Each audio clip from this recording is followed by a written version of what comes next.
Uh, Welcome to Japan Fair Haiku Workshop. My name is Alan Nakamoto, a board member of the Japan Fair.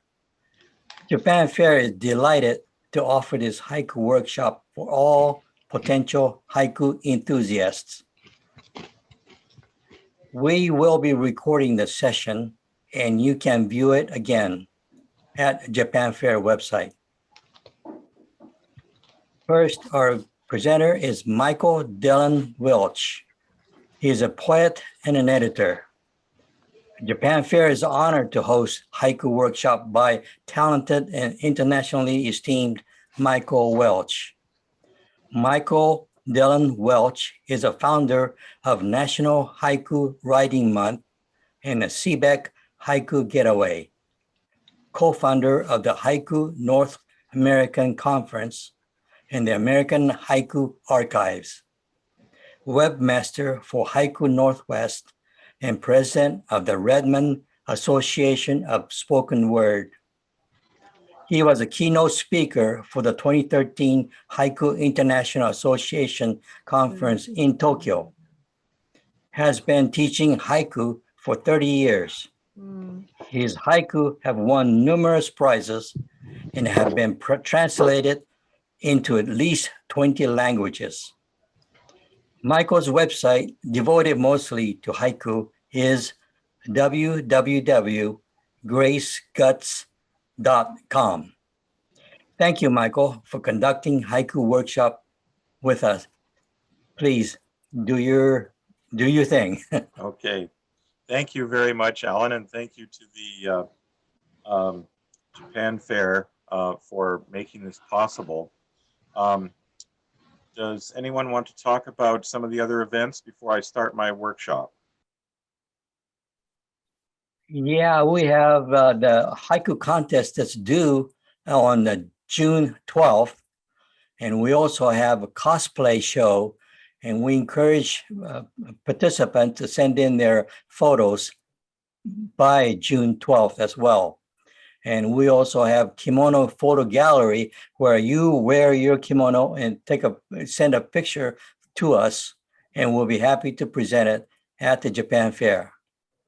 Okay, we'll have a live stream on when you come into the Japan Fair website, and we have an MC, and Tomo Hokusang, and she will be guiding you to different schedule for video streaming and Zoom seminars.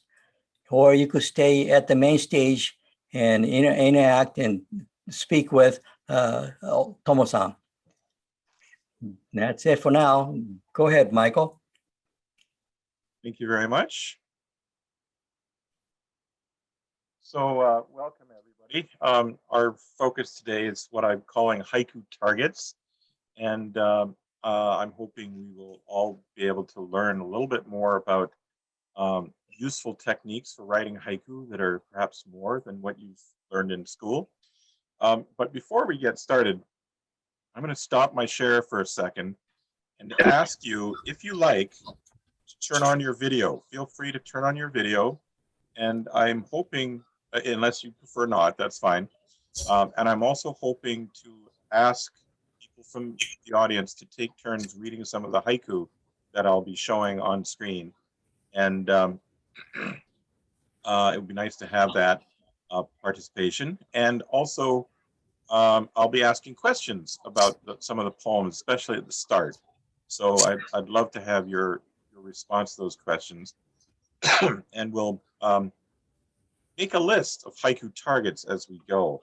And another thing I'd like to also ask, if you could display the chat, feel free to type in where you're from. If you're from, our event is based in Bellevue on the east side of Seattle. If you're from the Seattle area, say the city where you're from. If you're from elsewhere, anywhere around the world, and I do believe we have people from different countries, please say the city or country where you're from. That would be a lovely thing to share. I'm seeing Tucson, Arizona, and Central New Jersey, and Oakland, California. This is great. Whitehorse, Yukon, Bremerton, Piqua, if I'm saying that right, Pennsylvania. Chandigarh, India. Wow. Hyderabad, India. San Diego, California. Bangalore, Delaware. Queen Charlotte, British Columbia. Have they changed the name? Is it still Queen Charlotte? Mount Vernon, Washington. That's a little closer to where I am. I'm just near Seattle, Sammamish. So yeah, please feel free to keep entering where you're from. That's nice to know where people are from. And it's relevant because there may be a haiku organization near you. And later, if we have time for questions, I might be able to connect you with an organization if you're not already familiar with them. So like I'm seeing Bellevue, Washington, there is a Bellevue haiku group that meets monthly currently on Zoom. And perhaps there's another organization near you. So thank you for doing that. Okay, so let's continue with our Haiku Targets discussion here. How many of you have seen this t-shirt? Anybody? Excuse me. Anybody seen this? Mhm. Haikus are easy, but sometimes they don't make sense. Refrigerator. I think this is meant to be funny, and that's fine. But is this a haiku? What do you think? Please feel free to speak up. Is this a haiku? No. Again? No. Okay. Why do you say no? No. It is not. Why would you say no? Doesn't capture any haiku moment. It's not divided into fragment and phrase. The basics of haiku are all already here. Okay. Sounds like you have experience with haiku and know certain things, but many people would say this is a haiku because it counts 575 syllables. But my answer is that no, it's actually not a haiku. So you're right. But it gets one thing right. What it really is a comment about haiku rather than being a haiku itself. But it does get one thing right. And especially those of you who are new to haiku, I'd be curious to know what you think. What do you think this poem gets right?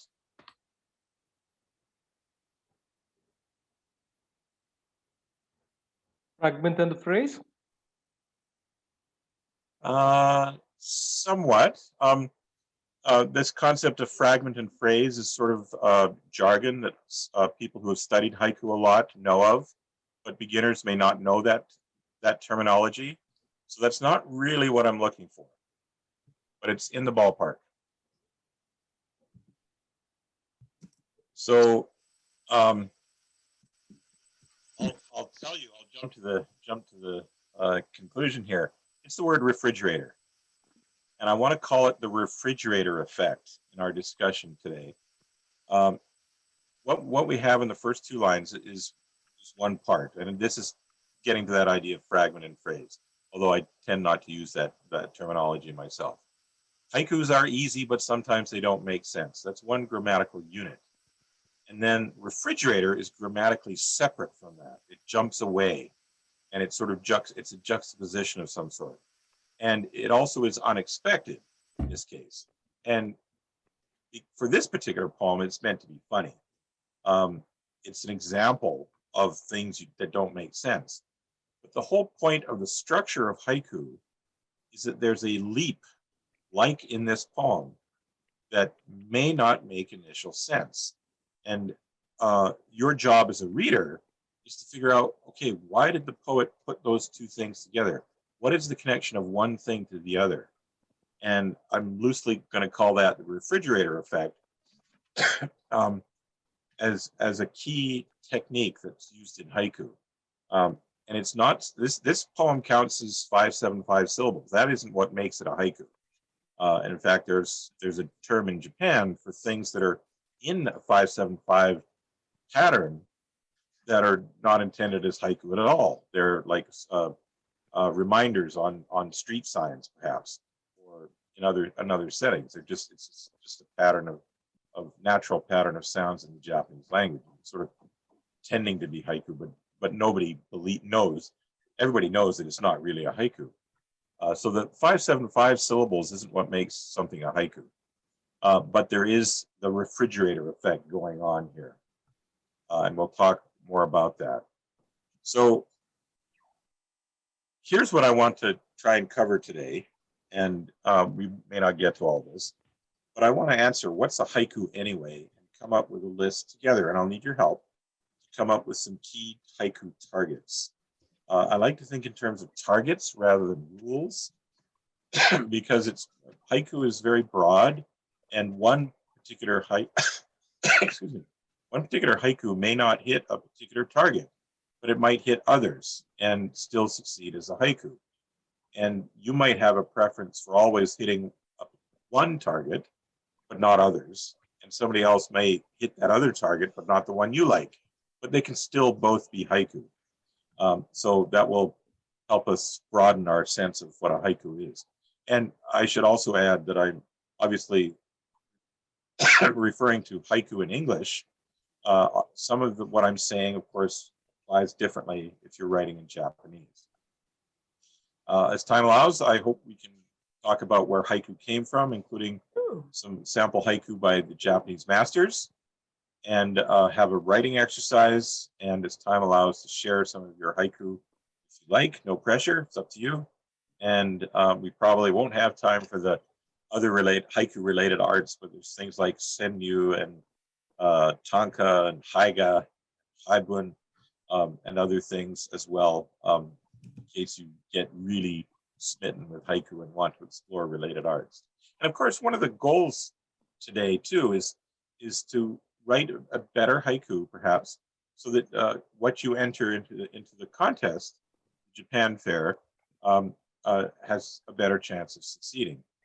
And yet, for your own benefit, just to write haiku as a poetic habit, as a way of paying attention to the world around you, that has its own rewards. So hopefully we'll be able to do both of those things. So here's what I'd like to do. I have some poems. It says see handout. If we were in person, I'd give you all a handout with a bunch of poems and you could see them all. And they are all selected from Cor Vandenhoevel's anthology called the Haiku Anthology, published in 1999, which is still one of the best collections of English language haiku out there. Instead of on a handout, I'll show them on screen, and I hope we can take turns reading some of these aloud. So please volunteer for that if you could. And just if you want to read, just start reading, and hopefully we'll figure it out in case two people start reading at the same time. We'll wing it. And as we go through these poems, I want you to think about which poems you like. I'm going to ask questions about certain poems as we go along. But also think about the poems you like most or that puzzle you, because I think that's part of how haiku works. Seisen Sui in Japan referred to haiku as an unfinished poem, meaning that it is finished by the reader. You engage with the poem and you add your story or picture to the poem to finish it for yourself. And some will work for you and some will not, and that's fine. And and when we get to the end, I want to have a bit of a discussion after we go through the poems, have a bit of discussion about common characteristics. So as we go through, look for common characteristics so that we can share those and build our list of haiku targets together. So could someone please read this one aloud for us? No need to say the name, just the poem is fine.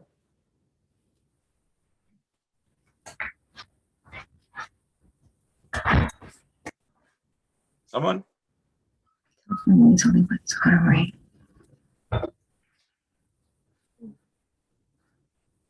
Someone please read this. The telephone rings only once. Autumn rain. Thank you, Annie. How does this poem make you feel? I'll ask you, Annie, but anybody could answer. How do you feel when you hear this poem? Makes me feel a little melancholy. Why do you think that is? I mean, obviously the rain, autumn rain, tends to make me feel that way. I think a lot of people share that. kind of feeling. And the fact that the telephone rang only once and then somebody hung up, maybe they didn't really, they thought twice about, wanting to talk to me. So yeah, maybe, I'm feeling a little lonely now. Yeah, I think so. I think that's exactly the intent of the poem, that there's a denied communication. You don't really know why the telephone rang only once. Maybe somebody chickened out, or they realized it was a wrong number, or power failure, or who knows what. But probably they just changed their mind. And you're left there suddenly not being able to talk. This poem was also written 30 plus years ago, before there was star 69 or caller ID. So a deeper sort of loneliness as a result of that. Any other reactions or emotions to this poem?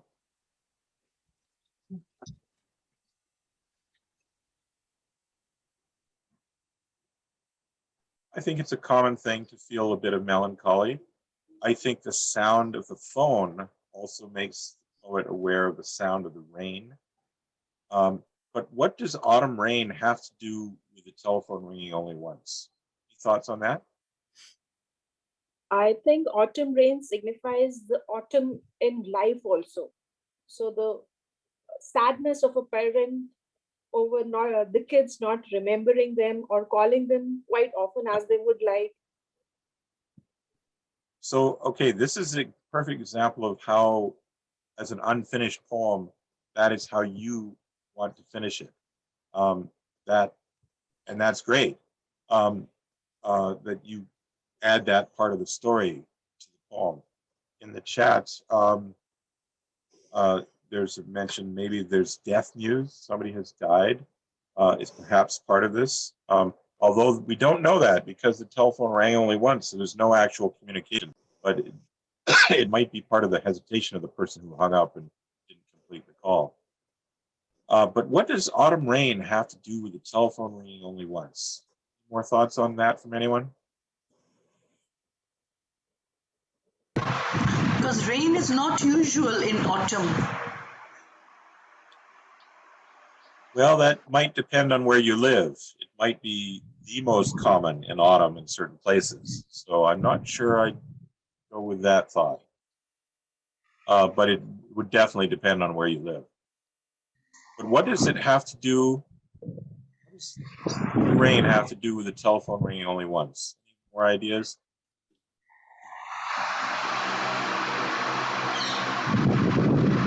Sound of rain, the sound of the telephone. Okay. In the chat, someone is saying sadness. So there's sort of a connection between the two. So this is an example of the refrigerator effect. When you read a poem like this, the telephone rings only once. That's an immediate experience all of us have experienced and can relate to. It's very intuitive, and we can see or hear this. We can imagine ourselves, say, in a living room or in the kitchen, probably at home rather than the office. And that's one part of the poem. And then we have a leap. This is the refrigerator effect to the second part of the poem, the juxtaposition, this other thing that's paired with the telephone ringing only once. And that's the effect of the refrigerator effect, the leap. And initially, it's puzzling. You may wonder, what does that have to do with the other? But that's your job as a reader to figure that out. And that feeling of sadness is one way to resolve it, a feeling of loneliness. Or perhaps there's an overtone that being aware of the autumn rain is a consolation. You were denied the chat on the phone, but you got to enjoy or notice the autumn rain instead. So there's that overtone as well. And that's what a good haiku will try to get you to do. It's 9:24. Please mute yourself if you're not intending to speak. So in the chat, one person says the sound of the rain is the only sound this person is left with. So that's the idea of a consolation prize, sort of. At least you get the sound of the autumn rain to enjoy, even if you're feeling lonely. So as we go through more poems, let's look for this refrigerator effect and other techniques. This refrigerator effect actually has proper terms that go with it that are based in Japanese haiku history, and we'll talk about that. So here's another poem. If somebody could read this, please. Old retriever, he opens one eye at the tossed stick. Can you see that, Hazel? Yeah, You have a dog? no, but I have friends who have dogs. Do they have retrievers? Yes, I have one next door. So how do you feel when you read this poem? It talks to me about age. It talks to me about, as in my family, it's like, okay, your body's cash, your mind is writing checks that your body can no longer cash. Yeah. So he sees it, he knows what he's supposed to do, but he don't have the energy for that no more. Not today. Yeah. Any other thoughts from anyone else? Is that what others see in this poem, or how it makes you feel?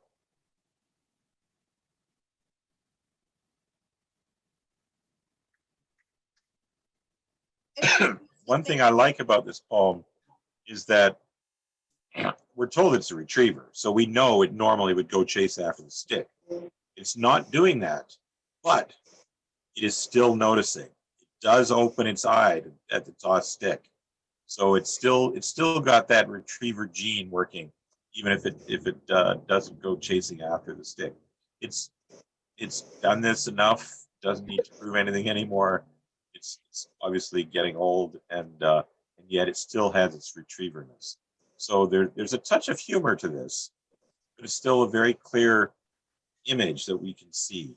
And perhaps there's a metaphorical interpretation we add to the poem, as you mentioned, Hazel, that as we're getting older, we too may not chase after the sticks in our own lives, metaphorically speaking. So in the chat, Ravi is mentioning that there's an interesting punctuation choice at the end of line 1. How punctuation is handled in haiku is an interesting issue. I practically never use semicolons. This is what Gary Gay did. I most often, if there are 2 parts, like separating the refrigerator from the rest of the poem, I will most often use an ellipsis or an em dash, or sometimes no punctuation at all. And those are choices that the poet can make. For me, the em dash is more sudden and directly connected, whereas an ellipsis sort of spreads out the moment. It sort of says this happens and then that happens, separated by an instant of time. Whereas an em dash sort of suggests 2 things are happening at the same time, or there may be no punctuation and you have to figure that out yourself.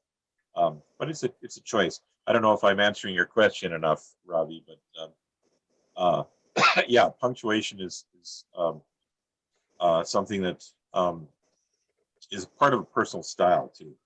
And a related question is capitalization. This particular poet starts with a capital letter, but if we go back to the previous poem, it's all lowercase. And one of the reasons for doing this is because haiku is this moment in time, and it's sort of implying before, whatever happened before, and whatever happens after. And by starting with a lowercase letter and without ending, by omitting the period, it's sort of open-ended at both ends. It sort of lets you think about before and after. And by not starting with a capital and ending with a period, it also announces this is not a regular sentence. In other words, it wants you to interpret what you're reading in a poetic sense, not necessarily as like a regular sentence. So it is going to have fragments, fragmentary writing in it, and you put the fragments together sort of like a collage, very small one, and then figure out the relationship of the parts. So that's one thing that helps people encourages people not necessarily to start with a capital or end with a period. But if there is punctuation in between, that might be a personal style. And in this case, with Nick Avis's poem, he uses no punctuation, but instead he indents a line to indicate that line is grammatically separate from the other two lines. So his indentation is in place of punctuation in this case. So moving on to this poem here, Teresa is saying, semicolon in the retriever poem looks like or mirrors what the dog's eyes look like. That is brilliant. I've never noticed that before. How wonderful. That is a really nice observation. It must have been deliberate on the poet's part. I really like that observation. I'll try to remember that next time. So here's another poem. If somebody could read this aloud, please, if you haven't read before.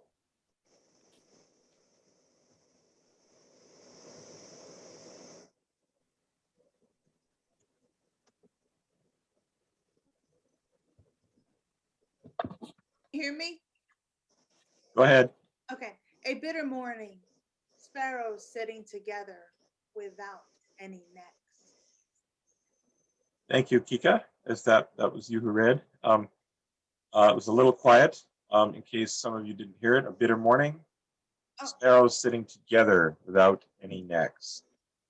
Anyone, how does this poem make you feel?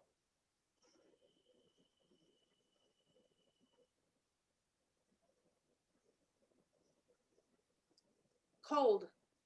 Cold? Cold. Yes. No, cold. Good.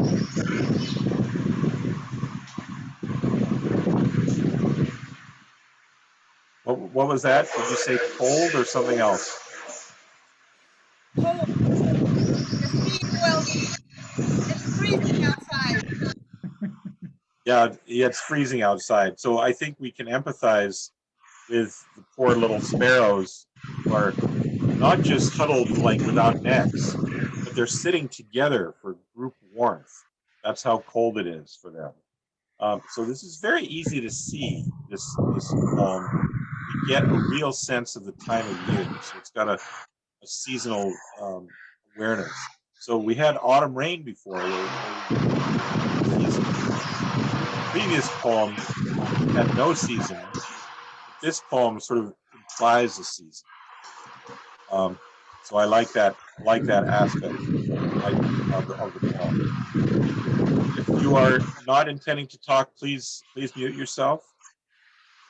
We're getting some background noise. I do want to encourage participation as well. So something interesting about this poem by James Hackett is that it was first published in 1963, the very first English language haiku journal called American Haiku. And then in 1964, he entered it in this version, it was slightly different, in the Japan Airlines International Haiku Contest that received 41,000 entries. And this poem won grand prize and won the author a trip to Japan. And pretty good payment for how many words here? 9 words. That's a great way to get a trip to Japan.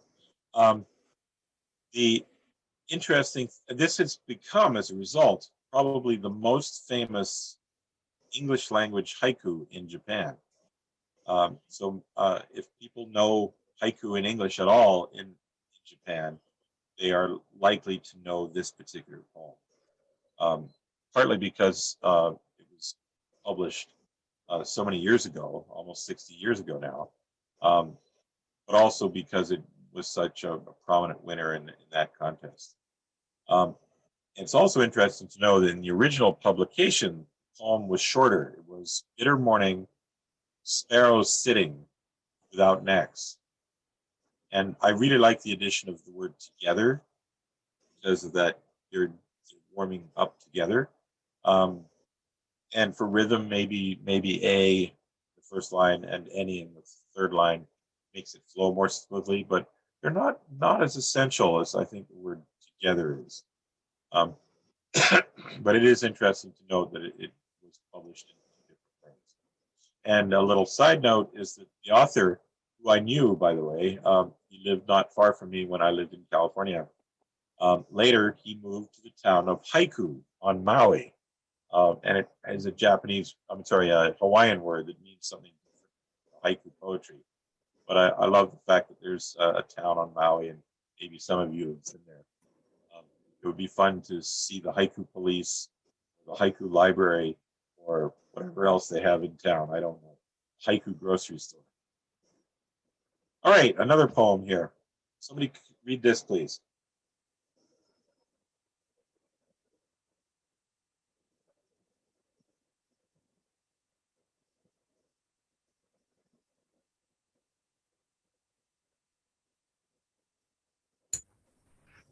Okay, broken bowl, the pieces still rocking. Broken bowl, the pieces still rocking. Thank you, Teresa. Again, I think this is very easy to see. How do any of you feel in reaction to this poem? And please, if you prefer, just type it into the chat rather than speaking up, but either way is fine. How do any of you feel when you read this poem? So it makes me feel a little bit uneasy. Because I picture, if there's a possibility it was thrown, maybe there's a little violence going on. Ah, okay. All right, so that's an interesting way you can enter the poem and tell part of the untold story that goes with this poem. The playwright David Mamet has said about playwriting is to enter the scene late and leave early. In other words, you can imply what has already happened and suggest what is going to happen. And I think that's happened in this poem too. That there's a story. Was it an accident? Was it violence? Was it purpose? We don't know that. But we can see that moment of the broken pieces still rocking. And for me, this feels like it must be a cherished bowl, and it's loved. And the bowl is giving its last bit of beauty by the rocking of its pieces. At least that's what I like to add to the story. Chat, Elaine says there's a feeling of dismay. I think that's part of it too. Peyton is asking, I'm wondering what will happen after. Could be they're just cleaned up and thrown out, or who knows, Maybe this is some kind of heirloom bowl and they need to collect the pieces, glue the bowl back together. We don't know. And perhaps each of us will picture a different kind of bowl. I picture like an ordinary cereal bowl, and it's just that common. That's what it is. But again, that's just my personal interpretation. The poem is open-ended enough that we could apply our own interpretations to what is meant by bowl and how it got broken. Maybe it was knocked off a low table by a retriever's wagging tail. Who knows? Lots of possibilities. Any other comments or feelings about this poem?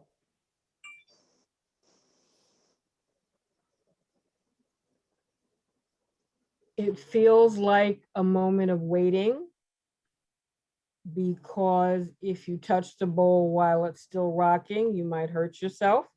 So you need to wait until it rests to touch it.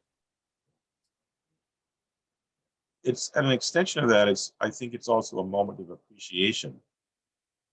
I think, or at least awareness, if not appreciation. The person is really noticing this and seems to care, or at least that's the feeling I get. So they're waiting for it to stop rocking because they notice the rocking and value it. I get the sense that the person values the rocking. That's what's nice about it. As brief and as minimal as it is, it has that sense of appreciation. Billy Collins referred to haiku as being filled with existential gratitude. And I think that's a wonderful way to approach haiku, that each poem is an expression of some kind of gratitude. Of course, you could write haiku about dark subjects too. And it's at least a recognition of the way things are, even if you're not grateful for certain things. You can at least acknowledge it. Again, please mute yourself if you're not intending to speak. Kika is saying, I see it as a metaphor for something life-shattering that has just occurred. And yes, that's certainly a part of the overtone of the poem. I like to think of haiku as having a literal meaning first, and then a metaphorical possibility. And I love this idea that it could be a metaphorical possibility. Something much more serious, life-shattering, has also happened.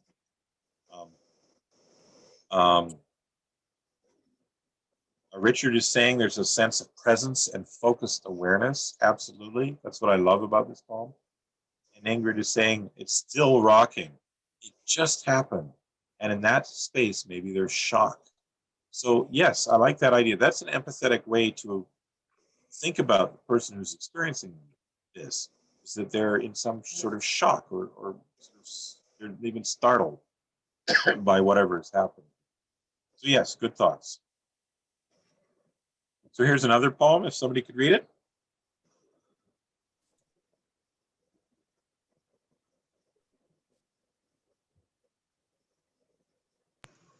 May I?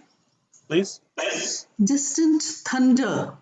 The dog's toenails click against the linoleum. Thank you. How do you feel in reaction to this poem? Or anyone? Being a dog lover, I think I love all the haiku about dogs. So, and in this, I could feel the sound, the thunder, the sound of thunder, the sound of the dog's toenails against the linoleum. So there's a screeching kind of a sound, or some kind of a screep. Some kind of a sound when something scratches against the linoleum. So there is the poet is comparing the thunder sound, which is very maybe loud, to the toenails click, which is a softer click, but there is some kind of a juxt I feel in this haiku. So yes, it's definitely a sound poem. I would point out that this is distant thunder. So it's not necessarily loud. So it may compare the softness of sounds with the click of the toenails. But Kika in the chat is saying the dog is nervous. Probably, I mean, most dogs are scared by thunder. And I like it that Kika also says, I feel nervous for the dog. And I think that's part of what's going on in this poem. This is distant thunder, but still the dog is upset by it and is moving and is maybe going somewhere that feels more safe. Anna, I think, I feel how frightened the dog feels hearing the thunder in the distance. Sasha says, my dog is afraid of thunder, always comes to me for comfort during thunderstorms. So this is all part of what's going on in this poem. And yet the poem itself is just saying there is distant thunder, and you hear these clicking of the toenails from the dog against linoleum. Linoleum, you might picture a kitchen, perhaps. So it has this sort of domestic feel to it, that hard plastic flooring. And we get the sense of fear without fear being named. That's the beauty of the poem. Teresa is saying that the dog is probably hearing it more than we would. Yes, absolutely. The toenails clicking indicates this, but it doesn't say it directly. And that's exactly what's going on in this poem. There's an indirectness and a sort of implication that's going on. The subject of this poem is the dog's fear, or at least that's a fairly obvious one. But it doesn't say that at all. It just talks about other things. And if you want to take one thing from this workshop, it would be this, and it relates to this poem. Don't write about your feelings.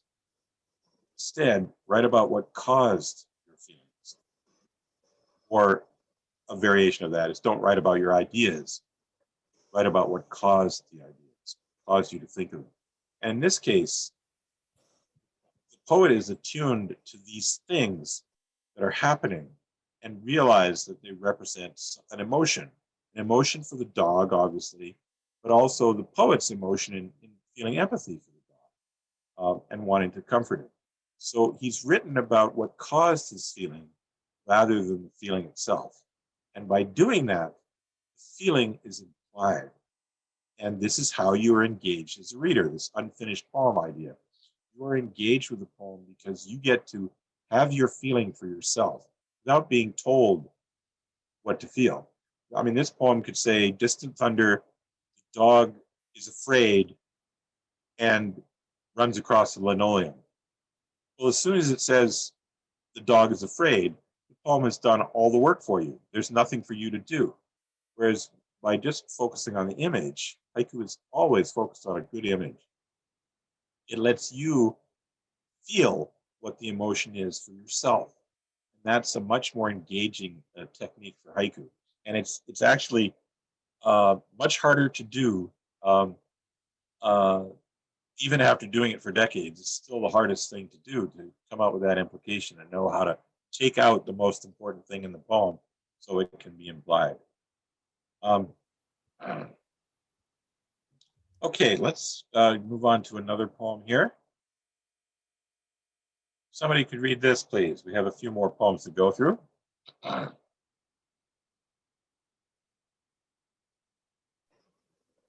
Can I read it, Michael? Please do. Passport check. My shadow waits across the border. Thank you. I always picture this as being in Europe for some reason. Maybe because that's the place where I've actually crossed the border on foot. But that just presumes that this is an outdoor shadow from the sun, but it could be an indoor shadow too. So I don't know. You still feel that moment of tension before you are allowed to cross the border. And it also suggests a feeling of desire. You're there to cross the border and be somewhere else for whatever reason. But for the moment, you're held up and you're not there yet. So this is a poem of desire and invention and resistance to that desire. The shadow has made it across, but you're not there yet. At least that's the story I get from this poem. Any other thoughts or feelings in reaction to it from anyone?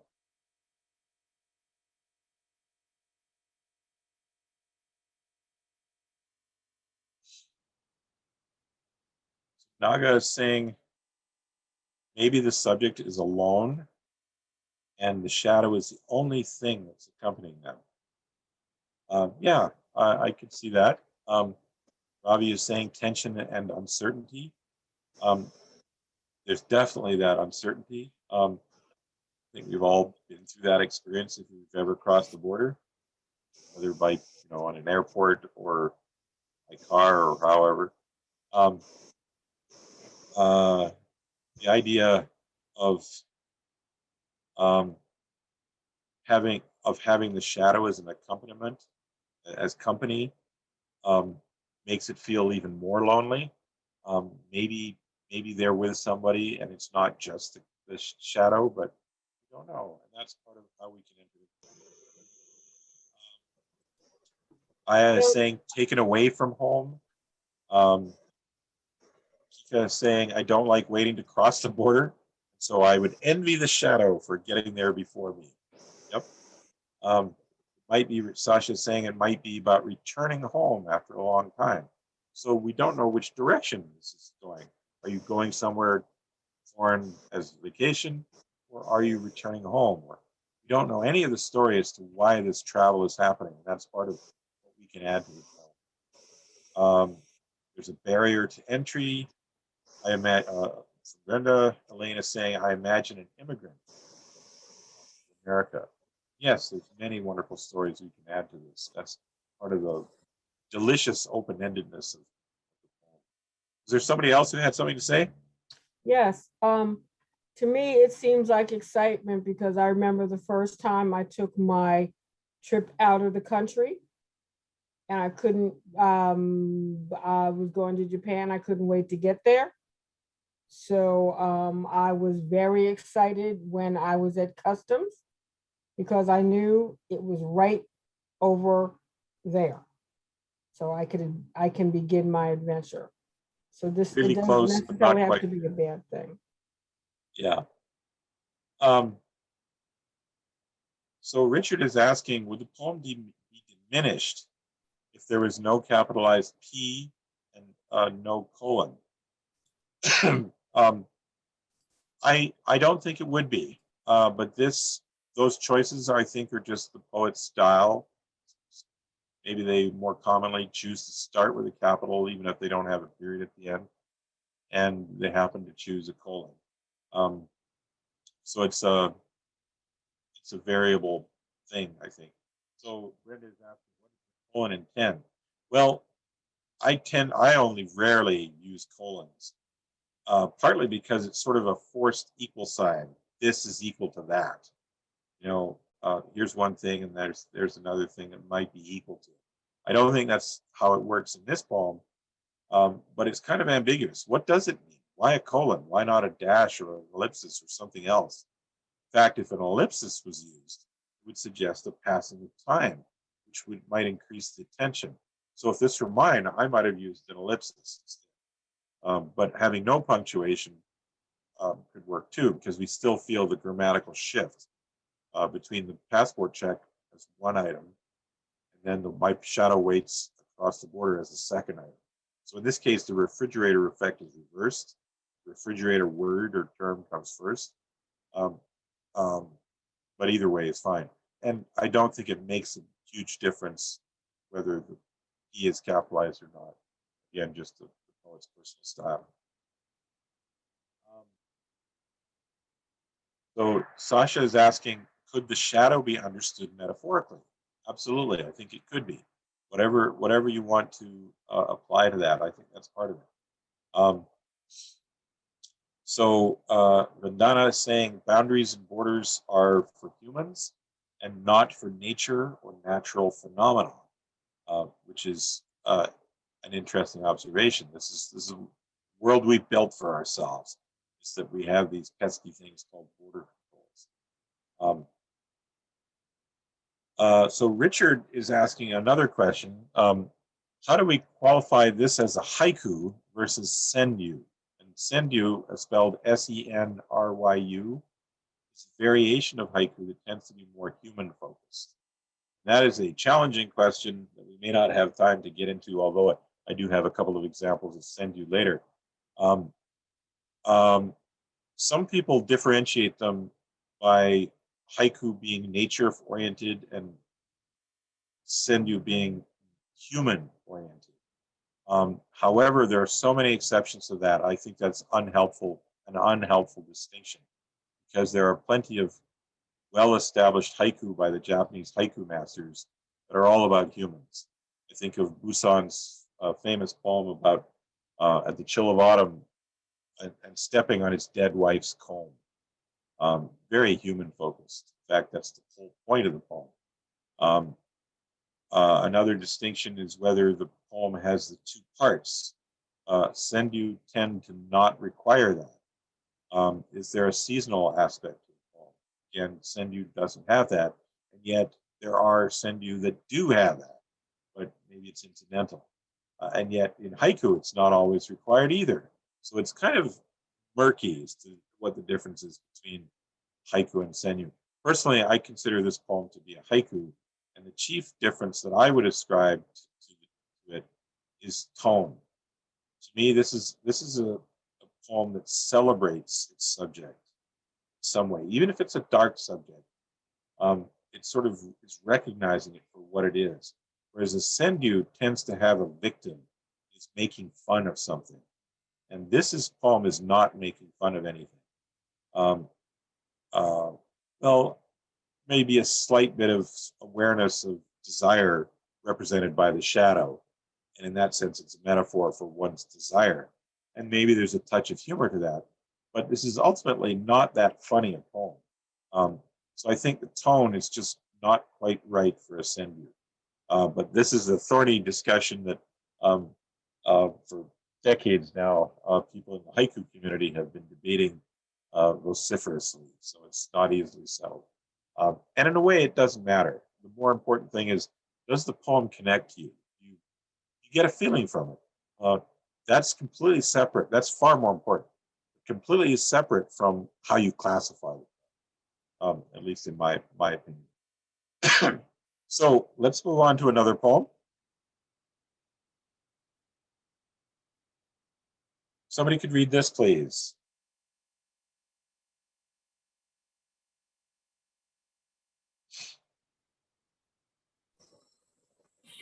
Summer afternoon, the coolness of the newspaper from the grocery bag.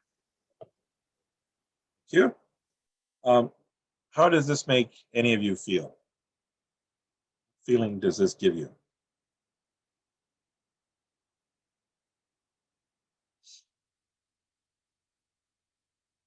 Or let me ask a different question.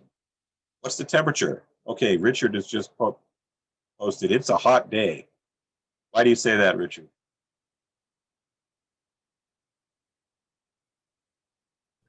Am I coming through okay? Yes. Well, I mean, just the very fact that the person noticed the coolness of the newspaper is evidence of that there's this delta T, so to speak. So I think, so although the newspaper and its coolness is supposedly the focus of the poem, the real focus is exactly what you just said, that it must be a hot day. We're given the clue, it's a summer afternoon, but it's subtle. But we're made more aware of what must be a hot day because the poet notices the unexpected coolness to the newspaper. Why is the newspaper cool? Anybody? Why do you think the newspaper is cool? Well, one reason might be that there might be something cold in the grocery bag, like ice cream or, anything refrigerated. I picture ice cream, but it could be frozen peas or who knows what.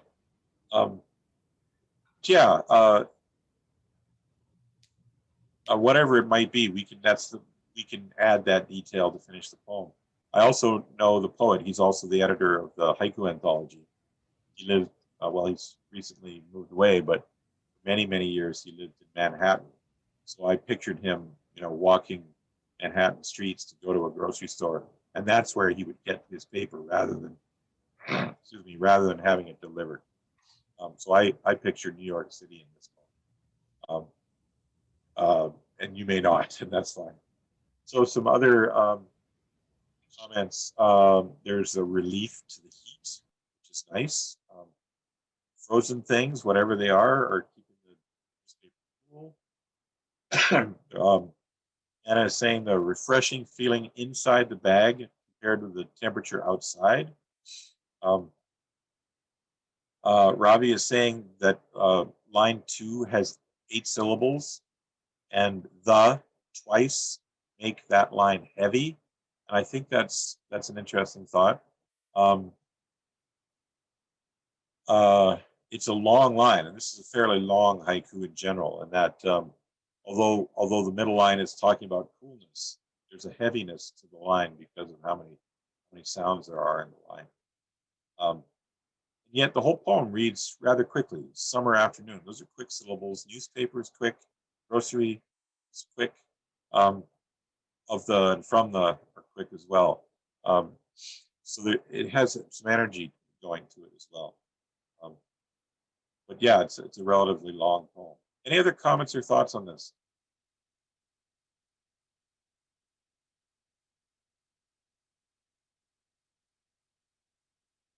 On to the next one here. I'll read it. Yes, this is the next one.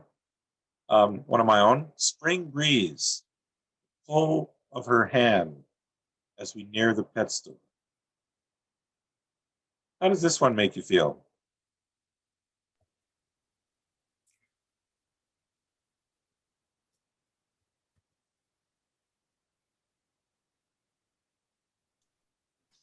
The couple is fighting. Excited? No, the couple is fighting. Oh, fighting. Okay. I'm in the chat. I was going to say I'm seeing excited, joyful, smile, anticipation, excitement, playful. Yep. But Hazel, you're seeing a fight. Yeah. Astrid is saying anticipating joy. Sasha is saying remembering when my kids were little. Nina is saying a child was pulling the guardian towards the pet store. So I think several of you are seeing a child in this. It doesn't actually say, but it's easy to think that. And since I wrote it, I can tell you that it was actually, the actual experience was June, my adult girlfriend, and it was a coffee shop. But the experience that really arrested me was the pull of her hand. And usually I would walk faster than she would. But in this case, she was walking faster. She was cold. It was a foggy day in Palo Alto, California. And she wanted to get inside a coffee shop to warm up a bit. And it was the pull of her hand that just arrested me. It felt youthful and energetic and joyful to me. And it seemed to naturally fit better with the pet store.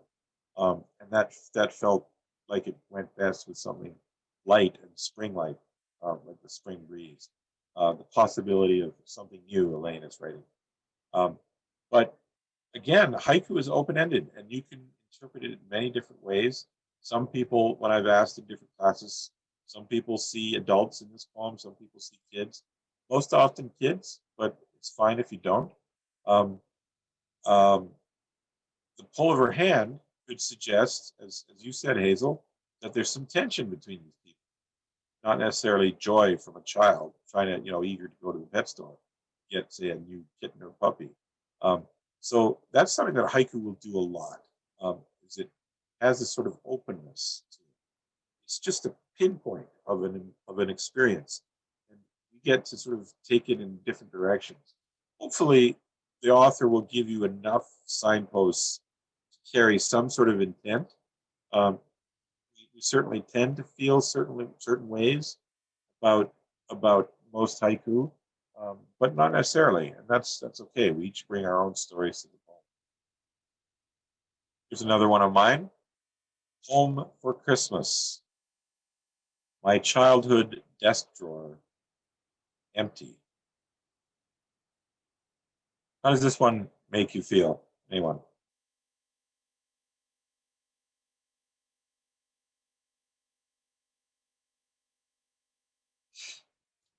Richard is saying, "Oh, Mom dumped your stuff." Yep, that's exactly what I felt.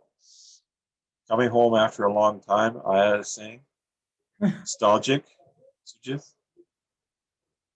Time to grow up. Yep. Grown up, empty. So I think I was in my early 20s when this happened. And I don't know what I was expecting. I wasn't really expecting anything to be in the drawer. But I just remember being conscious of its emptiness when I did open it. I remember actually seeing crayon marks on the side of the edge of the drawer inside. But it was sort of a passage, that I'm leaving behind the childhood. Now my desk drawer is empty, my old desk drawer. At least the desk was still there. Later it was not. Some other comments, nostalgia for old things, missing something, anticipation as the new gifts, which could now come at Christmas time. That's sort of a contrast to the emptiness of the drawer. So there's a complex emotion. And for those who celebrate Christmas, it's usually a happy time. And yet there's this tug of sadness of growing older, leaving your childhood behind. Certainly, that was completely on my mind when I experienced this. The idea that you can't go home again. Yeah, there's that too. Any other thoughts on this poem?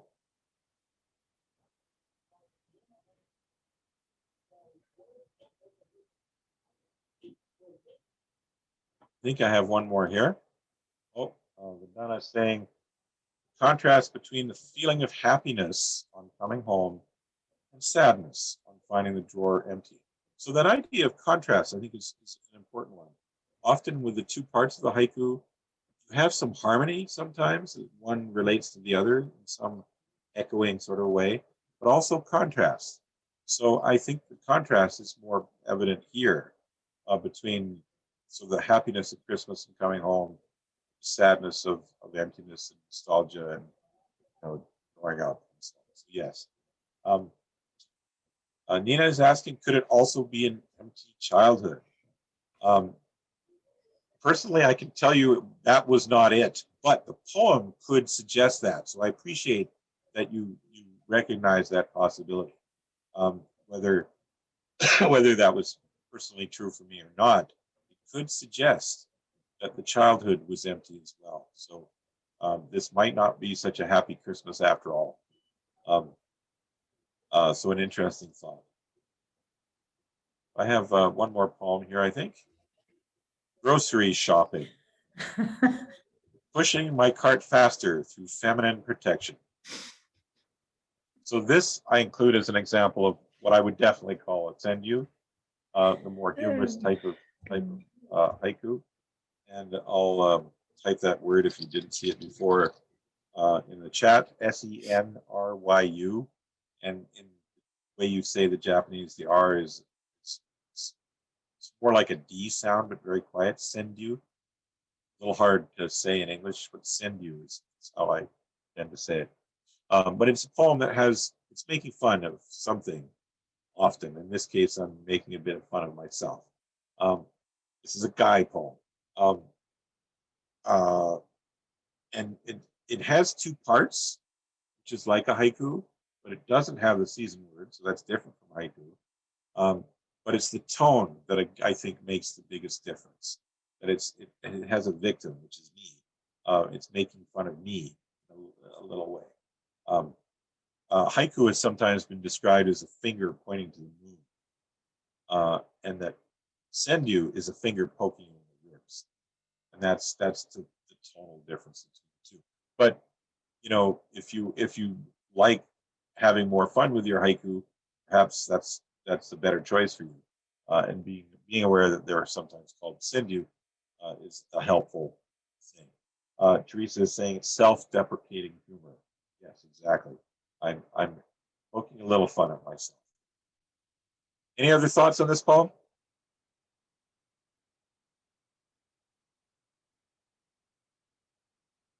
Okay, let's move on.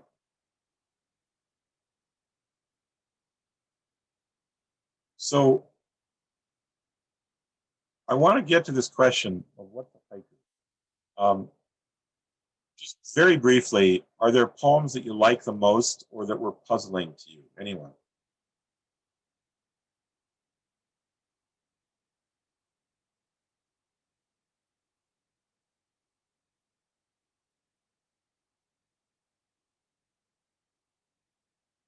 Any favorite poems out of all the ones we just read?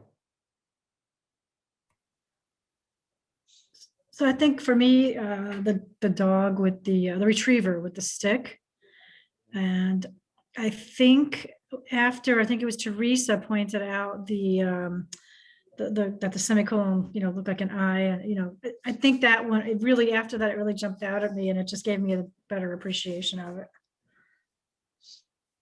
Okay.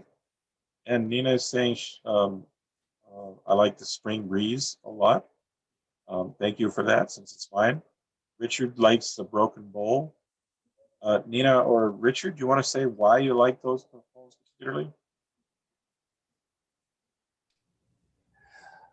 On the broken bowl, I've been there myself, with a wine glass or whatever it might be, or even, something more valuable like a vase. And I've just looked and watched it continue to move until it stopped. And then I realized it's done. I need to clean it up. Yeah.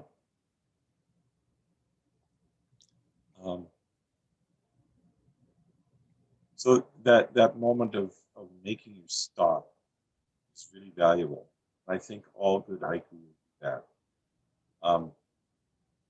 I'm thinking of Mary Oliver. She has a part of a poem that says instructions for living a life. It's 3 steps. Pay attention, which is totally what haiku do. Be astonished, which is that idea of existential gratitude. Just appreciate whatever you notice, that rocking of the bowl. And the third thing she wrote was tell about it. Just speaking very generally, you know, telling could be make a sculpture, make a painting, write a poem, write a novel, tell a story, whatever, write a play, whatever it is, whatever you pay attention to and are astonished by, tell others about it, to share that. Is the impulse that haiku poets have all the time. And one book I highly recommend for learning more about haiku is William J. Higginson's The Haiku Handbook. And in the very first paragraph of his book, he says the purpose of haiku is to share them. That's what Mary Oliver is talking about. Pay attention, be astonished, and then tell about it. Which means you're recording it, you're sharing that with someone.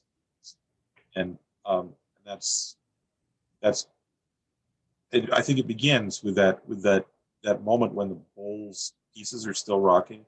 You're paying attention to that, and in a way, you're astonished by it. I think. Does that fit what you're talking about, Richard? That you notice it because you're astonished by it, even in a small way. Yeah, Well, they're almost last moments of a life. And then when the movement stops, it's a death, and then it's a burial. yeah, absolutely. That's and it's amazing that I think it's 6 words could carry so much like that. Others are saying that talking about the Spring Breeze poem, it's a beautiful juxtaposition, full of the hand. And I like Sanders' comment, we need happy haiku too. Yes, absolutely. But it is fine to have dark subjects. You can present both. I mean, your personal choice. If you want to dwell just on one, or the other, that's fine. I'm thinking of a Midwest haiku poet who, for years, all of his poems were social justice related, and they were very, very dark. They were saying necessary things, but I wanted him to lighten up sometimes. You know, I wanted him to see the rainbows out there. You know, you don't have to be writing about rainbows, but you know what I mean. Is say important things, but have variety as well, dark and light. So yes, we need happy haiku as well as dark things. So I'm going to switch gears slightly here, and I need a lot more participation as well because I'm going to be typing things in the chat as we go through this. I want you to share what you think, based on the poems we've just heard, what you think some of the strongest characteristics are of haiku. And an obvious one, and I'll type this one, the first observation is that it's a poem. It's a short poem, which means it's not a diary entry. It's not therapy necessarily. It might be therapeutic, I don't know. But its purpose is to be poetry. It is not regular speech. It's sort of heightened speech, poetry. So that's the first observation. And related to that is that it's in 3 lines. Brevity of Indana posted. So that too. And that's tied up with the idea of 3 lines. And just a passing thought is that in Japan, haiku is actually a 1-line poem. It's written vertically. In English, some people advocate for a 1-line horizontal poem. And I didn't include any of these. All the examples here happen to be 3 lines. That's the most common thing in English, but many people do write 1-line haiku in English as well, and there are pros and cons to that. But people have tried scattering words down the page, occasionally 2 lines or 4 lines, variations or concrete visual arrangements. There's quite a bit of variety, but 3 lines, brevity, poem. Those are 3 things to start with. Some other things that have been posted. So these, again, think of these as common characteristics of haiku. It flows naturally. Okay? It has an easy rhythm to it. It's not awkward. So thank you for that, Sasha. Nina is writing it as a present moment awareness. So that idea of present moment is, or sometimes called the haiku moment. You're often writing in present tense. This is something happening right here, right now. It's not something presented as in the past. You may be remembering it from the past and writing about it, but in the way you write about it is you put it in the present tense as if it's happening right now, and being aware of having an awareness of that. Naga is saying some form of human emotion, and that's not by accident that I was asking you repeatedly, how does this make you feel? Because that's, to me, the point of haiku, is you want to convey a feeling. There's some implication or presentation of a human emotion in these poems. Juxtaposition, Annie is saying, there's that refrigerator effect of one part juxtaposed with the other. And that's still the hardest thing to do in haiku, to get, not just to come up with a juxtaposition, but the right one, so that they have the right resonance. The two parts resonate well together. They show rather than tell. So that raises the question of objectivity versus subjectivity. Haiku tend to be much more objective. Senryu tend to be can be more subjective. You don't have to be. Whereas haiku tries to avoid most subjectivity, or it takes a skilled poet to inject a little bit of that if there's enough objective description. So by that I mean, red and blue clouds, not blue, red and orange clouds. That's the description. That's showing. Whereas if I say the beautiful sunset, I'm judging it. That's subjective. And a haiku often will take out that judgment. And this relates to that idea I mentioned before. Don't write about your feelings, write about what caused them. And that gets you thinking about the objective descriptions of what you're seeing and divorcing that from your interpretation of it.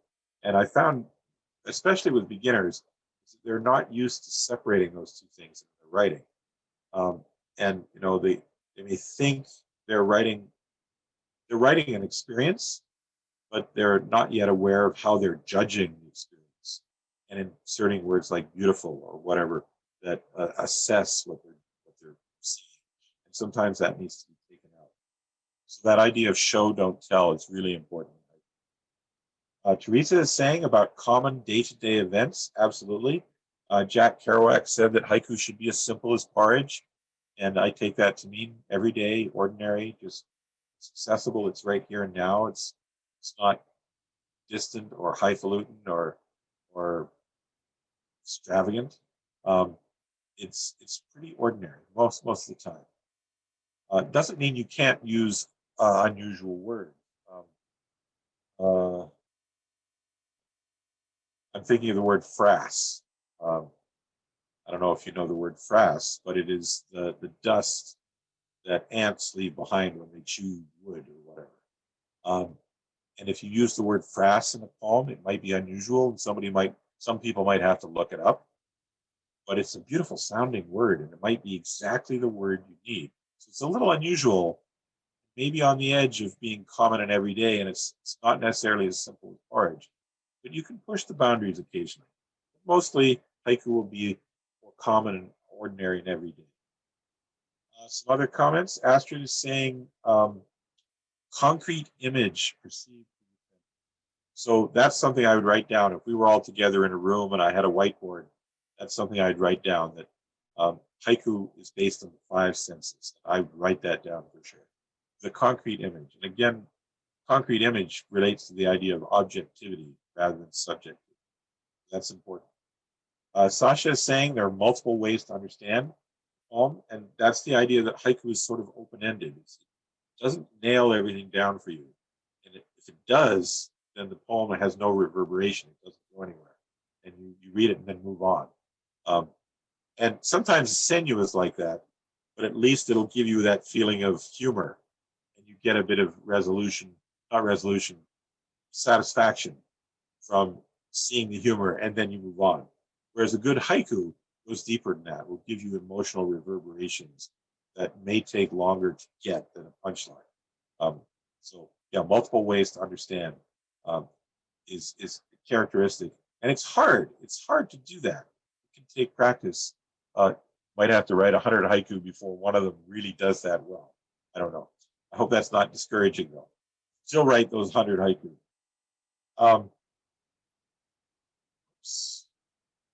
Um, I'm reading, oh, this is a comment from Sandra about the pull of the hand. It was a precious moment shared in confidence, the pull of the hand, and that makes our life special. That idea, I think, is at the root of haiku. It's that existential gratitude of those little ordinary things that happen every day. A touch, a smile, scent of something on the breeze, whatever it might be. Sharing the connection, this invitation from the heart. And that's often true of haiku. So thank you for saying that. So Nina is saying no interpretation, things as we see, touch, and feel. So again, the five senses and that objectivity. To take away the interpretation in the poem, which therefore allows the reader to make an interpretation. So a good point. So there are three things that are most important about haiku. We sort of hinted at one or two of them. They haven't come up yet.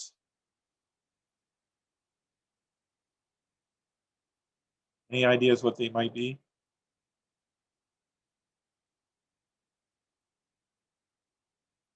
I'll dig into one that's sort of been a little bit talked about. Is the idea of juxtaposition.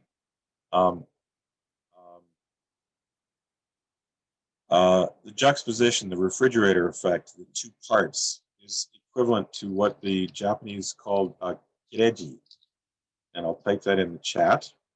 A kire is a cut, and kireji is a cutting word. And it's an actual word that appears in haiku that divides the poem into two parts. And I'll have an example in Japanese in just a moment. But it's in the middle of the poem that sort of says, stop here, sort of kind of spoken punctuation to emphasize one part of the poem in juxtaposition to the other. This is where the idea of juxtaposition comes from, is that the cutting word in the Japanese haiku splits the poem into two parts. And that's one reason why I like to mark the cut that I have in my haiku by using punctuation, whereas some people do not. But the cut is still there because you have grammatically two separate parts. They're complicating things is that in Japanese, the cutting word can sometimes come at the end of the poem, giving the poem just one part. But a key thing to remember is that you want to avoid giving the poem three parts. Give it just one, or most commonly two parts. As soon as you have three, you dilute the poem too much, and it's unclear. A good haiku will relate one thing to another. It's that relationship that is the focus of the poem, the implication that goes on between these two. As soon as you add a third thing, it's complicated. And you practically never see it in standard haiku from Japan. Okay, I'm seeing some other good thoughts here. Annie is saying, for the most part, no use of other poetic conventions, such as rhyming, metaphor, or simile. Generally, that's true. Some early translators in English did rhyme their poems, and I thought they were awful for it because the rhyme was so heavy-handed. It was pointing to the cleverness of the poet rather than the experience that was trying to be portrayed. In other words, it put too much emphasis on the words and not the experience. And I'm suddenly reminded Ted Kooser in his book, The Home Repair Manual, he talks about poetry being like looking through a glass-bottom boat, where you look straight through the glass and you see the coral and the tropical fish and so on. And if somebody's glasses fall off and clatter on the glass, then you're out of the poem. You're not thinking about the fish and the coral anymore. You're suddenly aware of that glass that separates you. And that sort of clumsiness is where devices sometimes get in the way, and that could be a heavy-handed metaphor or simile, rhyming. That doesn't mean you can't rhyme. It doesn't mean you can't use a gentle metaphor or simile, but you have to do it very carefully. It's not against the rules, but it's rare to do it well. It's hard to do it well. Generally, there's an avoidance of some of those kind of poetic conventions. Yet a haiku will use alliteration or consonants and assonants of certain sounds to give a sort of musicality. Well, in fact, in Japan, they talk about, in the West, we say we write a haiku. In Japan, over and over, like 99 times out of 100, people will say they compose haiku, which is very musical, it's very lyrical. And I love that idea. It's an emphasis on beauty and sound, that rhythm. It's a very different way of thinking of the poetry. So there is one other thing. Earlier I mentioned kireji as being an important thing about haiku. Nina has entered another very important thing. It's called the kigo. That's the Japanese. Actually, I'm going to type something else here before I forget. Kireji is a cutting word, and a kigo is a season word. I pasted in the chat. So a traditional haiku will have some sort of seasonal reference. Many people have thought of haiku as being a nature poem, and that seems like it's true. Most of the time it is, but it's not actually what haiku is aiming at. It's really aiming at seasonal reference. And in Japan, they have something called a saijiki. Type that in the chat too. A saijiki is a kind of almanac of haiku arranged by season words. So you'll have spring section, and the early spring section might have certain words, all spring or mid-spring or late spring, and then all the seasons will have their classifications of words, and they'll be classified in different areas like flora and fauna and celestial events, things happening in the sky, or human events. And typically a quarter of a saijiki has nothing at all to do with nature, which is why I say that haiku is best understood as a seasonal poem rather than a nature poem. And yet I love when nature comes along for the ride in haiku, because that's such a beautiful part of haiku. So it's good that it's nature, but it's useful to remember that haiku is typically, traditionally aiming for seasonality. That's why the kigo, the season word, is so important. And it can take two forms. Like earlier, there was the telephone rings only once, autumn rain. In that case, the season was named, and that's can be referred to as sort of the cheapest kind of season word. And it may be just right for the poem. But another poem we saw was a bitter morning, sparrows sitting together without any necks, flying winter. But it did that through implication, and the bitter cold, obviously we relate to winter. And certain other things are sort of pointed to. Seasons can be pointed to by certain words without naming the season. And we'll see some more examples of that in a moment when we start digging into some Japanese haiku. I'll do that quickly. So those are two of the most important things that are good targets for haiku, is the cutting word and the season word. Five senses I would also underline if it were written on the board: objectivity versus subjectivity, present moment, present tense, common everyday images, etc. Those are common things.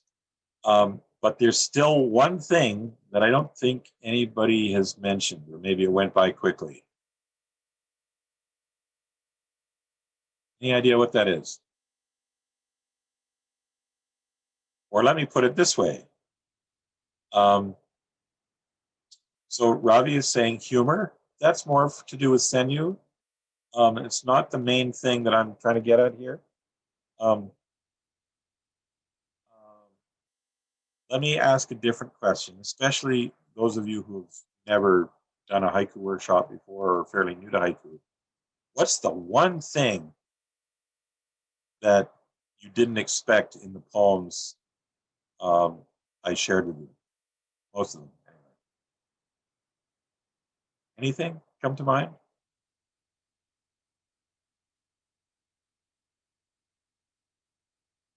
Well, while you're thinking about that, I do want to get back to that. Anna or Sasha says there's a surprise in the poem. That's the refrigerator effect, that the effect of the two parts of the poem.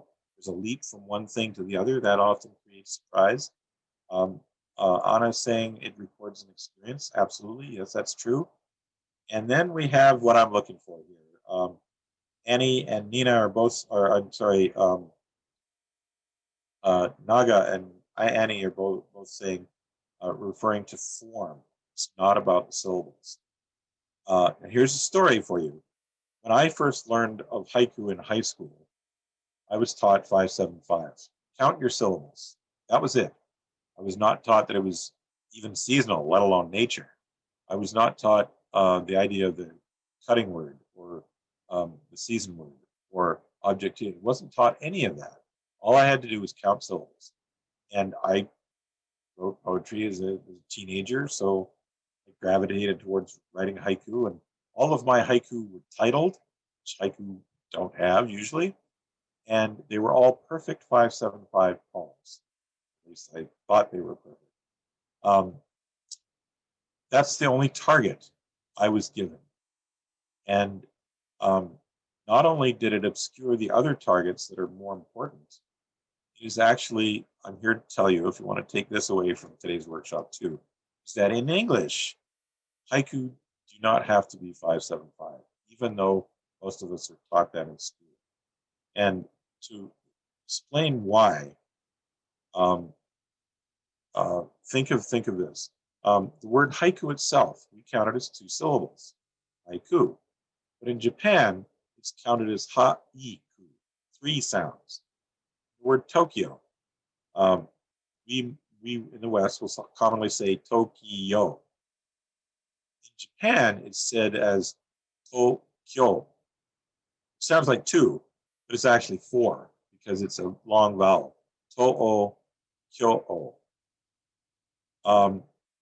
They're Japanese, they're just counting word sounds differently than in English. So if you write 575 in English, you're actually writing a significantly longer poem than the Japanese haiku. It has a different weight, a different heft. You can say more things. Typical haiku in Japanese will have maybe 6 or 7 words to use up its 17 sounds, because Japanese words have a lot of short sounds like hototogisu for cuckoo. They just use up their syllables more quickly. So you have fewer words and thus less content in a typical Japanese haiku. Whereas in English, we have words like strengths, which is 1 syllable, yet we have the word radio, which is 3 syllables, yet radio is shorter than strengths. But all Japanese words are like the word radio.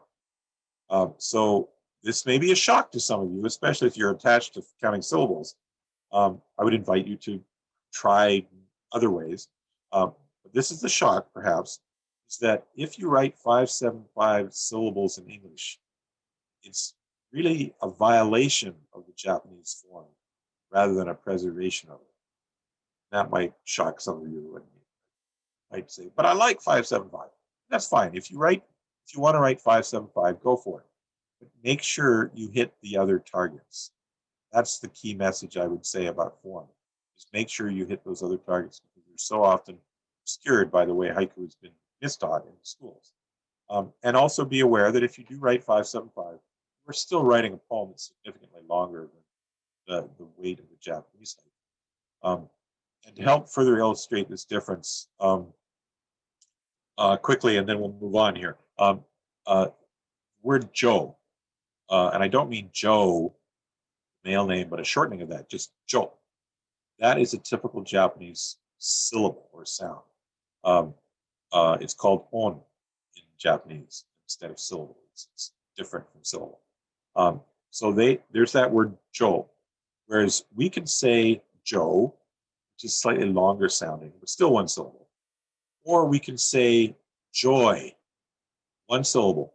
And if you listen to how the mouth moves, it's joy, sort of an oi change of the sound, joy. It's still 1 syllable.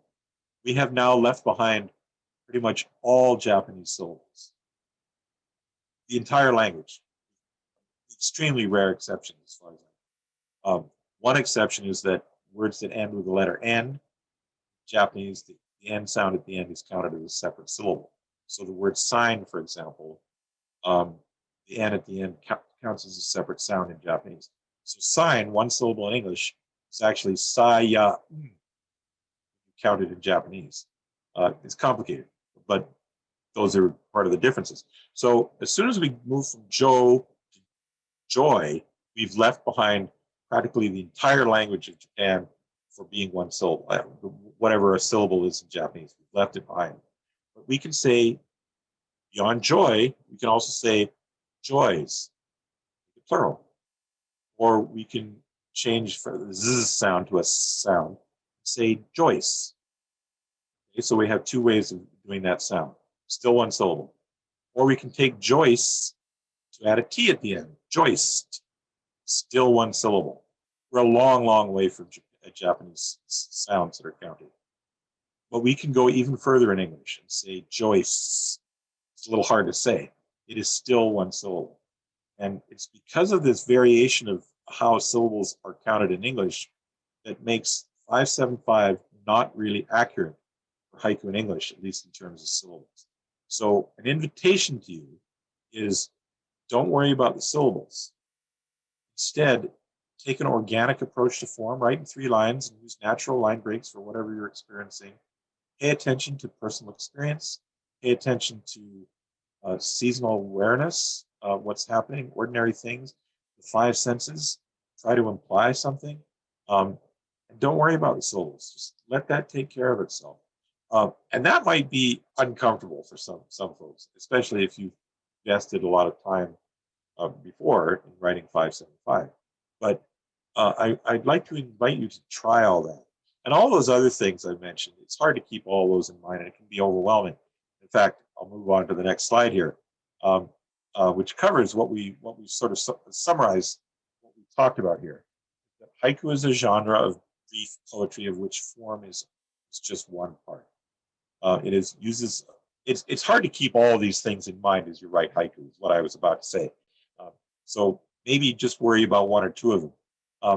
But these are some of the most important things that haiku aims at. It uses objective sensory imagery, what you can see and hear and so on. It makes use of the 2-part juxtapositional structure, the kireji, the cutting word. Benefits from a season word or kigo, or some implication of the season somehow. And it implies an emotion. And the key word here is it implies it. It doesn't name it. It just implies it or hints at something. And for me, these are the key haiku targets. And of all of these, the hardest one is not necessarily, it's the juxtaposition. Getting a juxtaposition is actually not hard, but it's the relationship of the 2 parts that for me is still the hardest thing to do with haiku, even after doing it for 30 years. Think of this thing, like I'm looking out of my window now and I'm seeing still pine boughs. And I know it's been hot out today, at least here.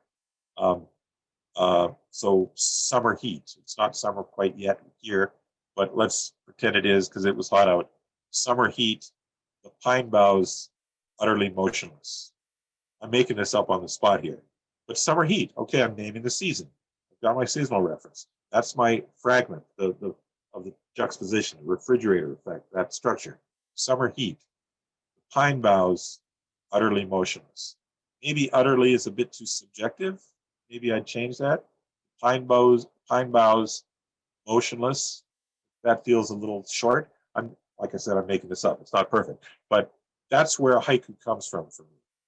I see the image. I have my seasonal awareness. I think of those 2 parts, put them together, see what happens. And summer heat, or whatever I said, and this motionless pine boughs maybe feels hotter because they're motionless. That's how hot it must be. If there was a wind, it would be cooler, maybe. I don't know. I'm hoping that works, if that's how you might proceed. But I'm not thinking about syllables. I'm not counting syllables. I'm thinking about ideas. Here's another story. When I first learned of haiku, I told you I was writing 575 for a while. In fact, for 12 years, I wrote haiku regularly, all with titles and all 575. I began to encounter haiku in translation, and they were not.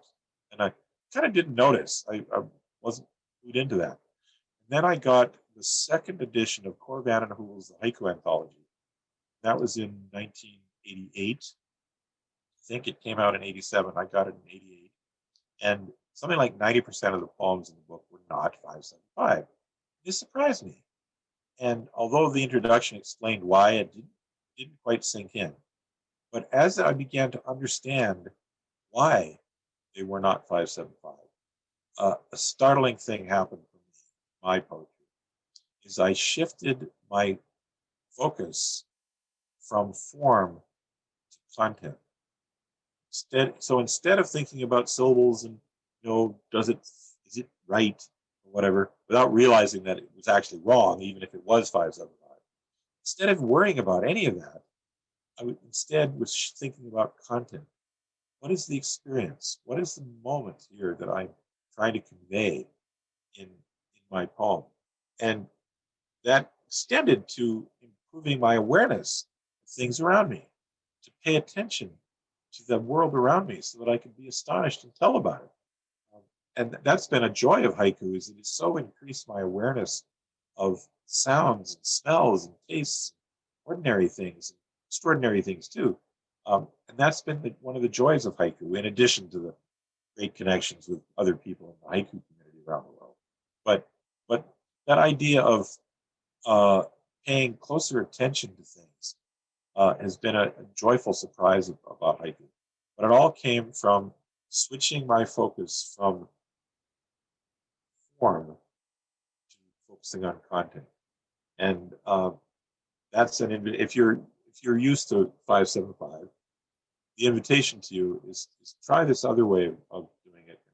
See what effect it has on your haiku. And if you prefer 575, just make sure you hit the other targets. That can work too. So those are the key haiku targets. And I've actually been speaking quite a bit the last few minutes. Any comments or questions on any of that? Anyone?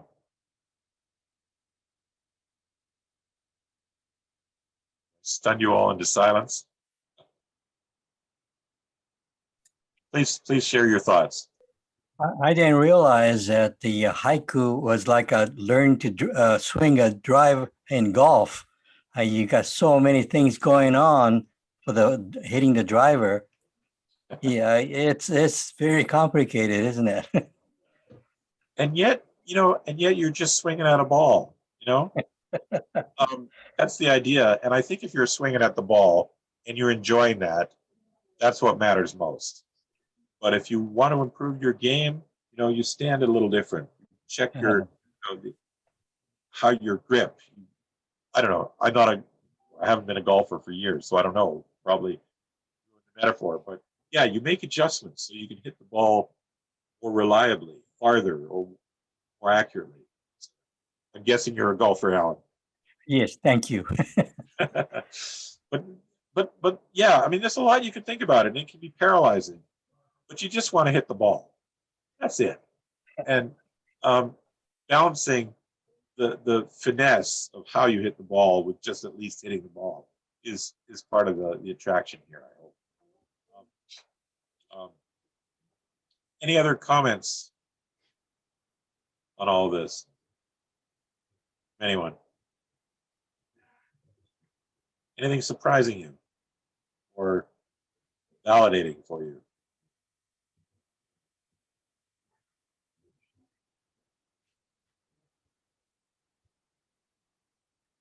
Seeing a couple of comments in the chat. I'll get to those in a moment. Any other comments? Summary of targets here. Okay, looking at the chat, Sasha is asking, can you tell us a bit about one-line haiku? We don't have examples. I on my PowerPoint to show you. But I'm thinking of one by Cor Vannon who says, "A stick goes over the falls at sunset." Right. And a stick goes over the falls at sunset. It's almost like not quite so what, but it's sort of so blunt that you wonder, why did he write that? And so a stick, picture it going down a river, so it's implying that part of the story. And then it goes over the falls. So there's a moment of transition there. And it's at sunset, and that's the connection. Harold Henderson referred to what he called the internal comparison, the nature of the relationship between the two parts of the poem. It's a little more subtle in a one-liner, but there's a connection between the sunset being a moment of transition and the stick going over the falls as being a moment of transition. So there's that harmony and connection there. But it's in one line. So what is the effect of that? For me, I sort of see the shape of the river, direction of the river, and at sunset, it falls off. At least that's to me how it works. A one-liner tends to, it can put words together without punctuation, give multiple meanings. There's a German word, Zeugma. What's an example? Killing time flies. So that it doesn't make sense as a whole. Killing time makes sense, and time flies makes sense. That is, in Japanese, that's equivalent to, it's called a kake kakoba, or a pivot, where one word in the middle works one way with what's in front of it, and another way with what's after it. Or sometimes it's the entire line, middle line of a haiku can sometimes pivot that same way. And it's a common technique in tanka, which is a longer form of Japanese poetry that preceded haiku. So I'm not sure what else I can say about the one-line haiku. Some people say it should be, haiku should be one line in English to be similar to the one line vertically in Japanese. And there's translators like Hiroaki Sato who do that with all of his translations. They're all in one line. It's a choice, and it's like an arrow in the quiver. Sometimes it'll work better to have it in 3 lines, sometimes 1. So it's good to have that. I don't know if I've answered your question well enough, Sasha, but I hope that helps. So Richard is asking that I don't necessarily use the fragment phrase verbiage. And one reason I tend not to do that is because sometimes they're both fragments, or they're both phrases, or one of them could be actually a complete sentence. So when I say spring breeze, that's a fragment. Pull of her hand as we near the pet store is also a fragment. In terms of defining fragments relative to sentences, there are sentence fragments. By phrase as opposed to fragment, the idea is it's just coming up with a word that means a longer fragment, perhaps. But because it's a little ambiguous, I just never personally use those terms. But I know other people do use them. They are helpful, I think, to get this idea of putting the 2 parts together, the fragment phrase or phrase fragment order, whichever is preferable or right for the individual poem. A related issue, though, is that I also think it puts too much emphasis on the juxtaposition, doesn't recognize the fact, the way I hear some people talk about it, that sometimes haiku can have 1 part. And I'll give you an example here. I'll type it into the chat.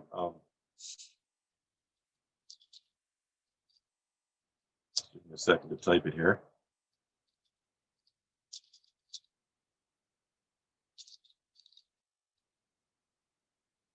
An old woolen sweater taken yarn by yarn from the snowbank.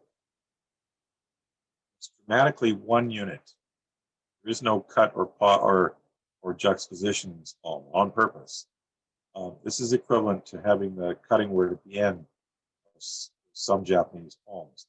Kana is the most common cutting word in Japanese, and that appears at the end most often. So the question I would ask in this, so the idea is that the juxtaposition in this poem is still present, but in this case, the one part of the poem is juxtaposed with something that's outside the poem, something unstated. And the fragment phrase idea kind of doesn't account for this. Reference to snowbank would make you think that this must be a winter poem, but it's actually not. What do you think? This is a spring poem, I'll tell you that. But why? Why do you think this is a spring poem? What's happening here? Any ideas? Melting. Yeah, it's melting for sure. Melting snow and a sweater appears and you grab it and it just keeps, it's like a thread that just keeps pulling a garment apart. Okay, yes, and beyond that, Kika has just written what is not said in the poem. It's nest building season. That's why this is a spring poem, because a bird is pulling the yarn, the sweater, yarn by yarn, in order to make a nest. I take a real risk here because I want you to think of nest and a bird building a nest, but it's a big leap. But that's, to me, the purpose of having a one-part poem is because I'm deliberately pointing at something outside the poem. It's not stated, perhaps more strongly than when there are two parts within the poem, cut within the poem. This poem was included in an English language Saijiki, the Season Word Almanac, and it was entered under the heading of bird's nest, even though the term doesn't even appear in the poem. But I appreciate that it was assigned that way. So yes, Richard, you're saying the unknown puller is a bird. Yes, exactly. And I want you to think about, well, why is it pulling this? Well, it's making a nest. And it may not work for some people, but that was certainly my intent. So this is a long roundabout way to talk about my hesitation with the fragment phrase terminology.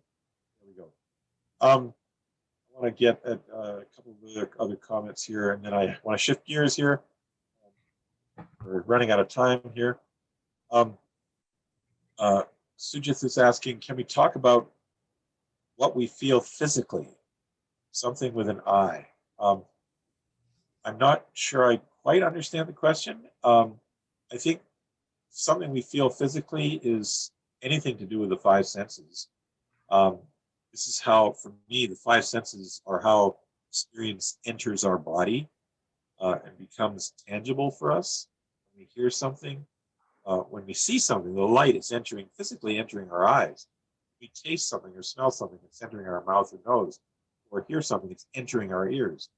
We feel something, maybe it's not entering us, but we're still sensing it. And it's that sort of internal invasion that's part of what haiku dwells on, this transition of something from outside of us to inside of us through feeling.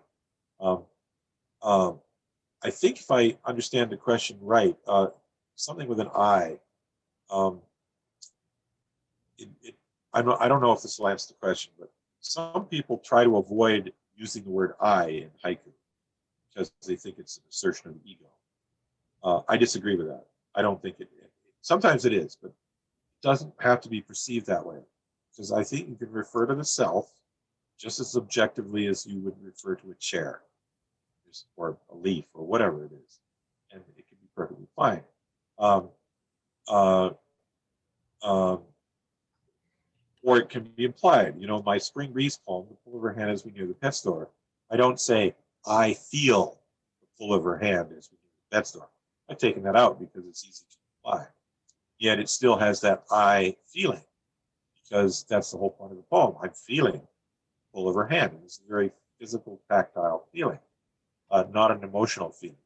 I'm hoping to create an emotional feeling as well, but it is a tactile feeling to start with. And in that case, I don't need to say I feel, because that's implied.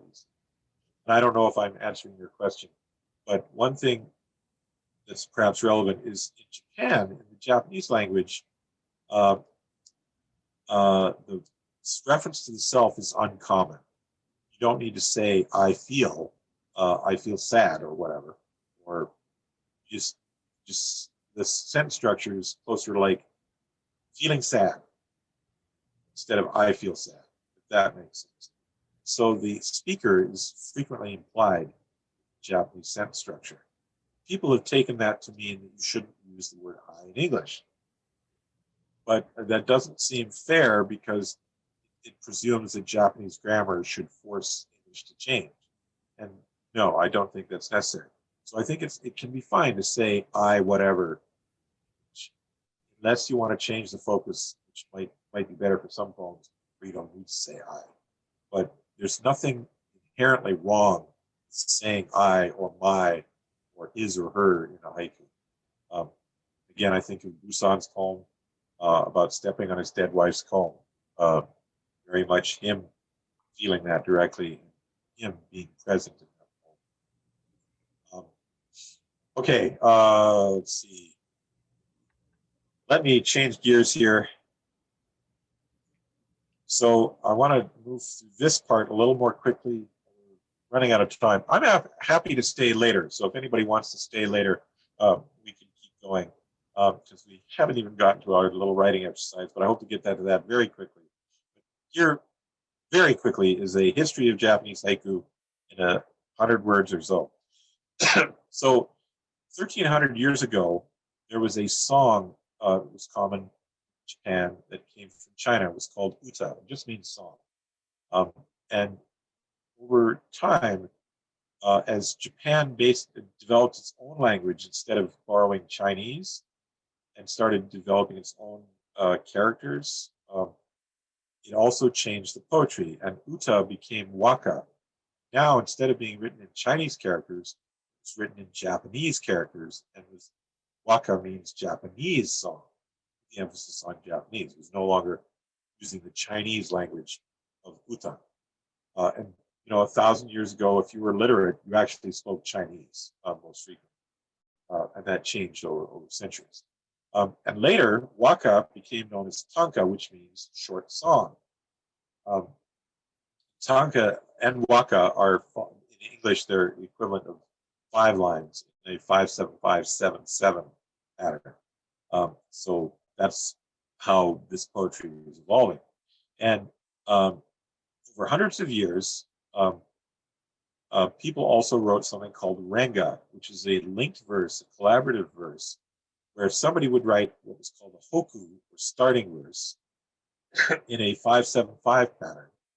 And somebody would respond with a 7-7 verse. You have these people linking all their verses together. Then somebody would write a 5-7-5, then another 7-7, so on. And there were rules for, the cherry blossom had to be here and the moon here. Had to be a verb ending here. There was a tone you had to follow in the first 6 verses, but then you could loosen up in the next 12 or whatever. And it was basically a party game and what they did before the internet. And if you were in the imperial court, this is how you occupied your time, writing renga. It was a social pastime. It was a social act, not necessarily a literary act. And in fact, there was a book about the history of renga where it said there was an entire century where not a single renga was preserved. An entire renga. They preserved parts of it, or starting verses or whatever, but not an entire renga for an entire century, even though they were written thousands of times every day, maybe not every day, thousands of times a year. Not a single one was preserved for an entire century. It was a social act. But the key thing that went on with these renga is that hoku, the starting verse. And the idea of the renga was that you wrote your starting verse, then somebody else responded to it. And their job was to link to that verse. You had to connect to it in some way, but you also had to shift away. And so this idea of linking and shifting was very important in how the renga was structured. And then the next verse would link to it, the second verse, and shift away again. And it would keep shifting. And the idea was to taste all of life. Just give the kaleidoscope of all the different possible colors and experiences, feelings, etc. But that structure of linking and shifting couldn't happen in the first verse because it had nothing to link to. So instead, the poem itself was given two parts, and that's where this idea of the kireji comes from. Two parts comes from the function of that hoku starting verse having nothing to link or shift to. So instead, it was made within the verse to give that two-part structure. And usually it had a seasonal reference to when the ranga was written. There were a few other things that went on. That's where these ideas in haiku came from, is that starting verse in a ranga. And over time, people would preserve the starting verses because they were the most important. Or you'd go to a ranga party and you'd write some out beforehand in case you were asked to provide the hoku. So people tended to started writing those as if they were independent poems, or preserved them independently, even though they were meant to be part of a longer collaborative poem. And that's where haiku came from. About 120 some years ago, they became liberated as independent poems. And that's where the term haiku emerged from. And it says about 100 years ago. It's actually 127 years ago, I think it was. So maybe I should update that. That's very loosely an overview of haiku history and where it came from. And very quickly, I'd like to go through some of the great masters. This is Basho, who was the Shakespeare of Japan from, what is this, 350 years ago, or 300 and some when he died. And this is his most famous poem, Furuike ya Kawazu Tobikomu Mizu no Oto, which is Old Pond, frog leaps into, or some say in, the sound of water.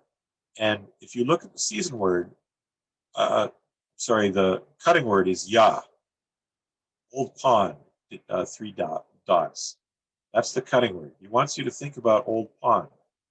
And then kawazu is an old word for frog. That's the seasonal reference. Frog is related to spring tradition in Japan.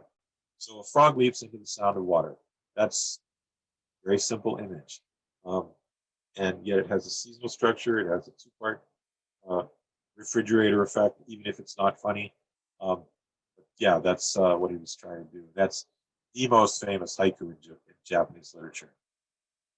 Busan was the next most famous haiku master, who also excelled at haiga, which is haiku painting, where you use calligraphy to write the poem on the painting. Evening breeze, water laps the legs of the blue heron. It's a beautiful image. Again, we have the two parts. The ya cutting word happens to be there again in the same position. We have this beautiful image of water lapping the legs of the blue heron, and the stillness that the heron must have for the poet to notice this. The evening breeze just enough to get the ripples going. It's a beautiful scene, and it sounds like a painting, which is not a surprise when Busan was it. Issa was the next great master. Japan's best loved haiku poet, and he had great empathy for small things. The thing with Issa is that he had a terrible, hard life. He was kicked out of his house when he was a kid. He had several of his children die. His house burned down. Just lots of other problems in his life. Yet he wrote with such joy and empathy. And this is one of my all-time favorite haiku Japanese. Snow melting. Village is flooded with children. And I love the wordplay of flooded here. You think danger, and then all of a sudden it becomes a metaphor instead of an actual flood. So that's a nice plays with language. And yet, of course, we have the snow melting to tell us it's spring. And the children are celebrating the warmth and out enjoying the fact that it's nice out. So a beautiful joy to this poem. Shiki was the reformer of haiku about 100 years ago. He's the one who coined the term haiku. So actually, haiku is only about 127 years old. It's relatively recent in Japanese history. So when we talk about haiku, when we talk about Basho as a haiku writer, well, that's not actually true. He wrote hoku, starting verses of those ranga. But we're calling them haiku today. Shiki wrote many essays that helped to reform and preserve haiku as a new independent poem. And I think we have Shiki to thank for haiku becoming an international type of poetry. This is a favorite poem by him. Summer River, there's a bridge, but the horse goes through water. Lovely, lovely image. Again, he's named the season. And there's that cutting word again, ya. It's not necessarily ya. There's apparently 18 different cutting words. But ya is by far the most common, if it's used at all. And this idea that it must be hot out if even the horse wants to go through water, even though there's a bridge. So I love that. I love the empathy in that. There is a fifth of the 4 haiku masters. She's neglected, unfortunately. Chioni, the haiku priestess. Morning glory, well bucket entangled, I ask for water. Which again, she's appreciating the beauty of nature, and she doesn't want to disturb the well bucket because, well, the morning glory is using it. So she goes somewhere else for water, which is a nice appreciation for nature. She lived after Basho, I think roughly the same time as Busan. So actually, she came earlier than Isa and Shiki. So contemporary haiku in Japan, and then we'll switch to a writing exercise for those who want to stay a little longer. In 2006, the Katakawa Haiku Almanac reported that Japan has 835 known haiku groups, each with hundreds or even thousands of members. And these groups hold a monthly meeting called a kukai. And this is where you vote on your favorite poems by everyone who participates. And they publish a monthly or quarterly journal. The largest of these that I know of is Hochitu Gisu. That's the name of the journal. As long as 350 pages. You can find them in newsstands and train stations all around the country. And they have 10,000 haiku in every issue, which I can never read. You want to read that. But you look for your friends or people in your haiku group that maybe you're featured in that. They have TV shows and radio shows, museums for haiku.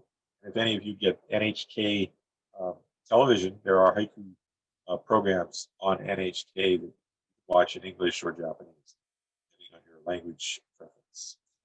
There are contests that give $5,000 for a single haiku. Newspaper columns about haiku or senryu, more often senryu, I think. And an estimate is that 7 to 10 million people write haiku in Japan every month, making Japan perhaps the most poet-filled country on earth because of haiku. So we have exceeded our time, actually. So if some of you do need to leave, I certainly understand that. I'm willing to continue for those who want to. But we could do a short writing exercise, and I at least want to leave you with this thought about contemporary haiku in the West. There is, in the Seattle area, for example, there is a haiku group called Haiku Northwest. There are groups in Portland and Bellingham and Tacoma and places. Locally, there's the Haiku Society of America, nationally, or Haiku Canada, or the British Haiku Society, the Australian Haiku Society, and lots of other organizations around the world. A growing haiku scene in India that's really been exciting to see it blossom in the last 10 plus years. Many other organizations around the world, in addition to Japan. And it's great to see them in various languages like French, German, or Croatian, Romanian, very active worldwide haiku community. And most of these organizations also publish journals. There are independent haiku journals as well, both print and online. And it can be a bit addictive once you get into it, but it's fun. And one of the pleasures of Zoom is actually going to these meetings around the world when normally you couldn't exactly jump into a plane for every single one of these meetings. So Zoom has actually brought the worldwide haiku community together even more. But I love this thought. I do want to leave you with this before we try to do a little bit of writing for those who want to. Haiku has this rather phantasmagorical property that we always suppose we ourselves can write such things easily. That's the conundrum of haiku. They look easy, you know. Broken bowl, its piece is still rocking. It's so simple. It looks so simple, but it can be hard to actually achieve that, to write that, to balance all those haiku targets, to make a poem that lands just right. And that's part of the endless challenge in me, inspiration for haiku. Keep trying to get it right, and to share it, and for others to enjoy it too. So, yeah, it looks so simple, and yet it can be difficult as well. And the real discipline of haiku is not counting syllables. It's hitting those other targets, especially getting the kireji and the juxtaposition to create the right emotional effect. In the chat, Teresa is saying the Haiku Foundation, I forgot to mention, they have a vast website that I would also recommend exploring. Thank you for posting that link. So yes, it's a wide and wonderful world. This may be more than you want. Okay, back away from it. That's fine. If you write haiku for yourself, it's a way to be more attentive to the world around you. That in itself is its own reward. That is enough. If you share them with somebody, they'll say, "Oh yeah, I can relate to that. Oh yeah, I've had that experience." That's part of the joy of haiku too. And I think that's why we have haiku groups, organizations, and journals. It's because we do love sharing our haiku. So that's the addictiveness that you have waiting for you if you get yourself hooked with haiku.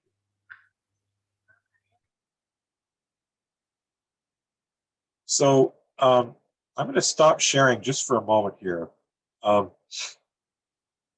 Still have, I think most of you are still with us, which is great. How do you feel? Do you want to keep going? Do you want to do a little bit of writing exercise? And I also want to be sensitive to our Japan Fair organizers. If you need to go, if you made me the host, then I can continue. I don't know if you want to comment on that. Or if you want to stay and keep going. Any comments on that? It sounds like we all want to keep going. Yes? Okay, all right, let's keep going then. And if you do need to drop off, thank you for coming. And remember, June 12th is the date to submit 2 haiku for the Japan Fair Haiku Contest. And as a reminder, there's the link for that in the chat. And I also want to share 2 other links while I'm at it. First one, the last 2 I entered is graceguts.com. That's my personal website. Mostly devoted to haiku. And NaHaiWriMo stands for National Haiku Writing Month, which I started 10 or 11 years ago. That's held every February. National Haiku Writing Month is February. The shortest month for the shortest genre of poetry. And on the Facebook page, we have daily writing prompts, and those actually last all year long. So check those out if you want. So let me share my screen again. I will try to aim. Let's see if we can finish in the next 15 or 20 minutes. So let's take a few minutes to try writing haiku, or maybe you've already been writing haiku while I've been jabbering away. But I want you to think of an experience from your day to day or the last week, something sensory, something you heard or smelled or tasted, etc. Tasted. You could start by, on a piece of paper, just write down the names of things that come to mind. That to me is how haikus start. They start with seeds like that. Or you could name something seasonal. Today in the Seattle area, it was unusually hot. It was Fahrenheit. It was 85 to 90 degrees in places. Sorry, I can't convert that to Celsius for some of you off the top of my head. But it was a hot day today, and it's a little hot for me right now. It's 8:15 in the evening. So summer heat is a phrase that comes to mind. Or earlier I was mentioning the stillness of the pine trees. It's not necessarily seasonal, but it goes with the season, I think. So just brainstorm for a few minutes, and let's take 5 minutes, and I'll try not to say anything. Let's take 5 minutes to see what we can come up with. If you have questions, feel free to ask those in the chat, and I'll see if I can help with that. But think of your 5 senses, record a personal, ordinary, everyday experience. Try to have a seasonal reference and a 2-part structure. If that's too much, just wing it, do what you can. I don't want you to feel paralyzed by thinking of too much. But yeah, just think of these things and see what you can come up with in 3 lines. Let's take 5 minutes. It's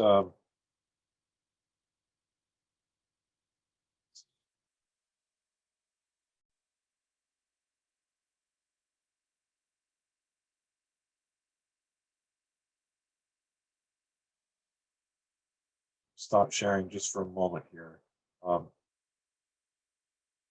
Locally for me, it's 8:16, so let's take another 4 minutes to 8:20 for my time, and then we can share a few haiku as our time allows.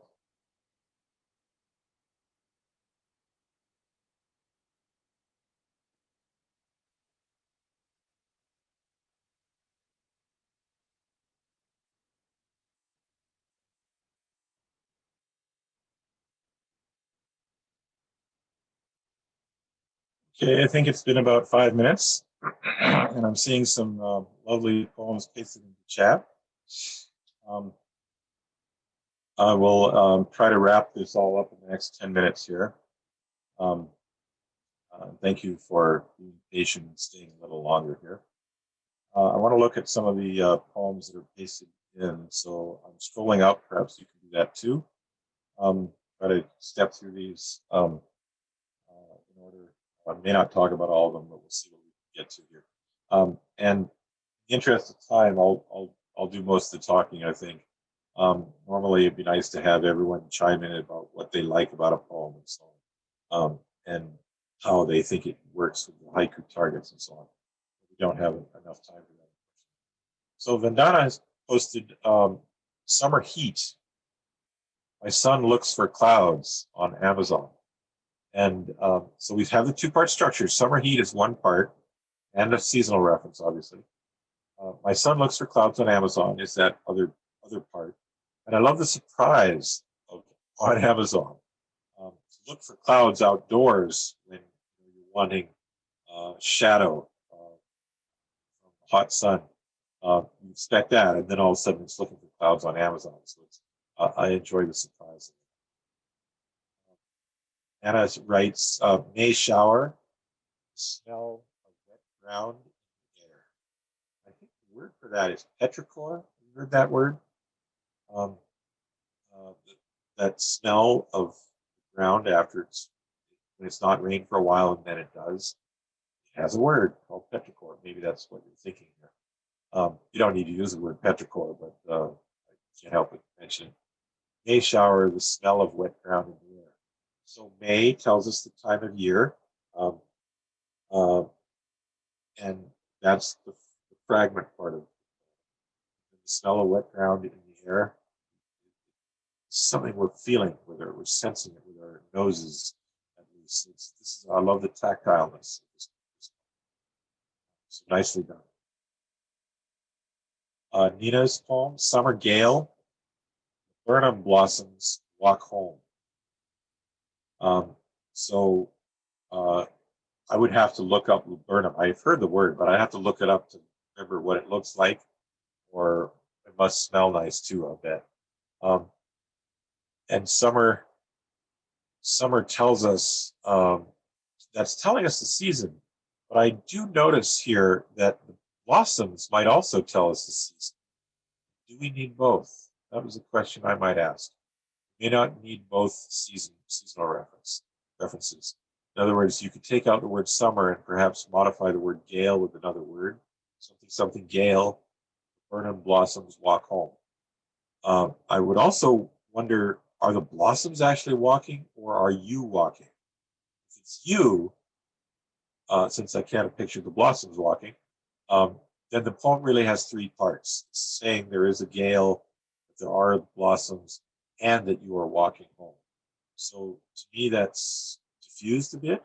I'd suggest trying to give it 2 parts instead of 3, unless I'm misunderstanding the poem. I wish we had more time for this. Annie's poem. Clouds roll in one by one, stars wink out. This is an example of that pivot technique. The right word. One by one, that phrase works with what comes before it. Clouds roll in one by one, like that. One by one, the stars wink out. You see how that pivots? Works both ways. And that's nicely done there. Winking out is a bit of a personification, but I think it's great. I think it's fine. This idea that they're disappearing is fun. And wink is quick, and I like the tone of that. Thank you. One by one, the stars are winking out. It's a delightful image, even if we might prefer the stars to stay. Thank you. Alan's poem, Summer Evening, Orange-Colored Pine Needles. So again, we have the season's name, the time of day is named, and in the evening, maybe when the sun is setting, maybe that's part of what's causing the pine needles to look orange. Maybe that's why. So for me, the orange connects to the evening. And this may be a misreading of the poem, Alan. I'm not sure if I'm not being helpful, but that's what I'm seeing. Orange is perhaps coming from the sunset. Then Dana's poem, After Last Night's Rain on My Doorstep, Empty Sky. So what's not said in this poem is there must be a puddle on the doorstep. At least that's what I'm seeing. And after last night's rain, you're opening the door, there's your doorstep, there's a puddle, there's an empty sky. So I like the fact that something is deliberately left out of this poem, the puddle, at least for me, and you're seeing the empty sky in that puddle. It's nicely seen. Let's see. Ravi's poem, Autumn Dawn, Night on its Wings, Crow Flies. So again, we're naming the season and the time of day, which is nice. Autumn Dawn is a beautiful phrase. Night on its wings. So we've gone a little bit metaphorical there because night doesn't have wings, but there's the crow. And the crow has wings, and the crow is dark like night. So I do like all that interaction. But I am aware that the grammar is still 3 parts. I don't know if you, rest of you see that. Autumn Dawn, that's clearly 1 part sentence. Night on its wings is a new part, but the crow flies is also a new part. And I wish there was a way to combine the last 2 lines. Crow flies night. I don't know. We have to play with that, but we don't have time.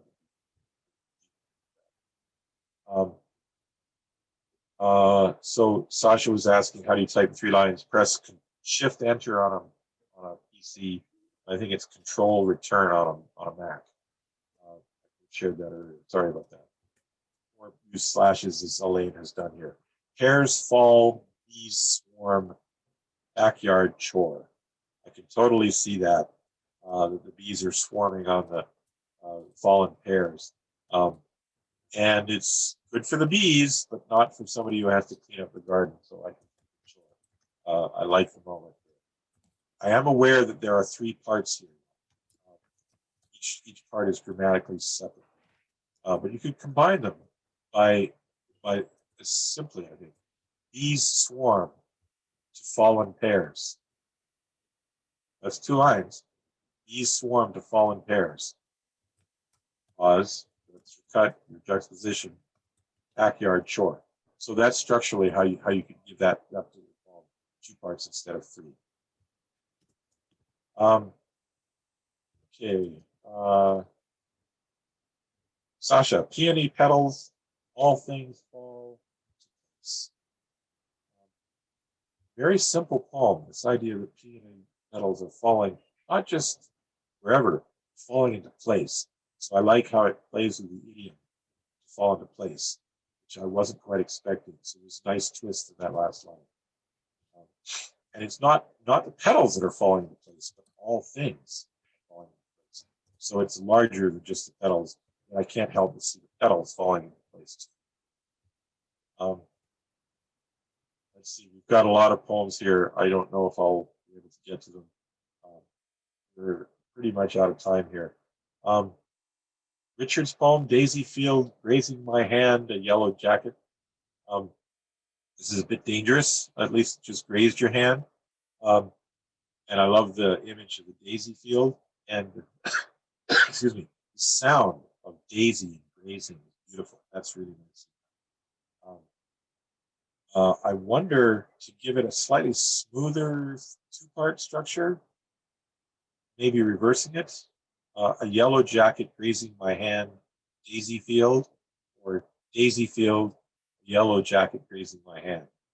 That would be my first thought. I may not agree with myself tomorrow, but that's what comes to mind. Zoom meeting, the hum of mowers outside the window. I think we've experienced that. I love the common ordinariness every day. It's really nice. Okay. Ina says, I'm walking and blossoms are sticking to my shoes. To haikuize that a little bit, I might say, morning walk. Blossoms are sticking to my shoes. I don't know if that's helpful, Nina, but if you wanted to haikuize that a bit more, that's what I might do.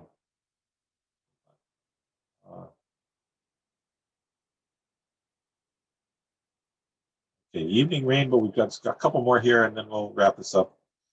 Evening Rainbow from Tatsuya, on the way to get a button. I love the unexpectedness of the button. Evening Rainbow, I see you might be outdoors, and yet you might be indoors with going to get a button from your junk drawer or sewing kit, and you look out and you see the rainbow. The button is so ordinary and personal and small and delightful, and it's, yeah, instead of getting a button, you get the rainbow. So I love there's sort of a joy to that. I love that.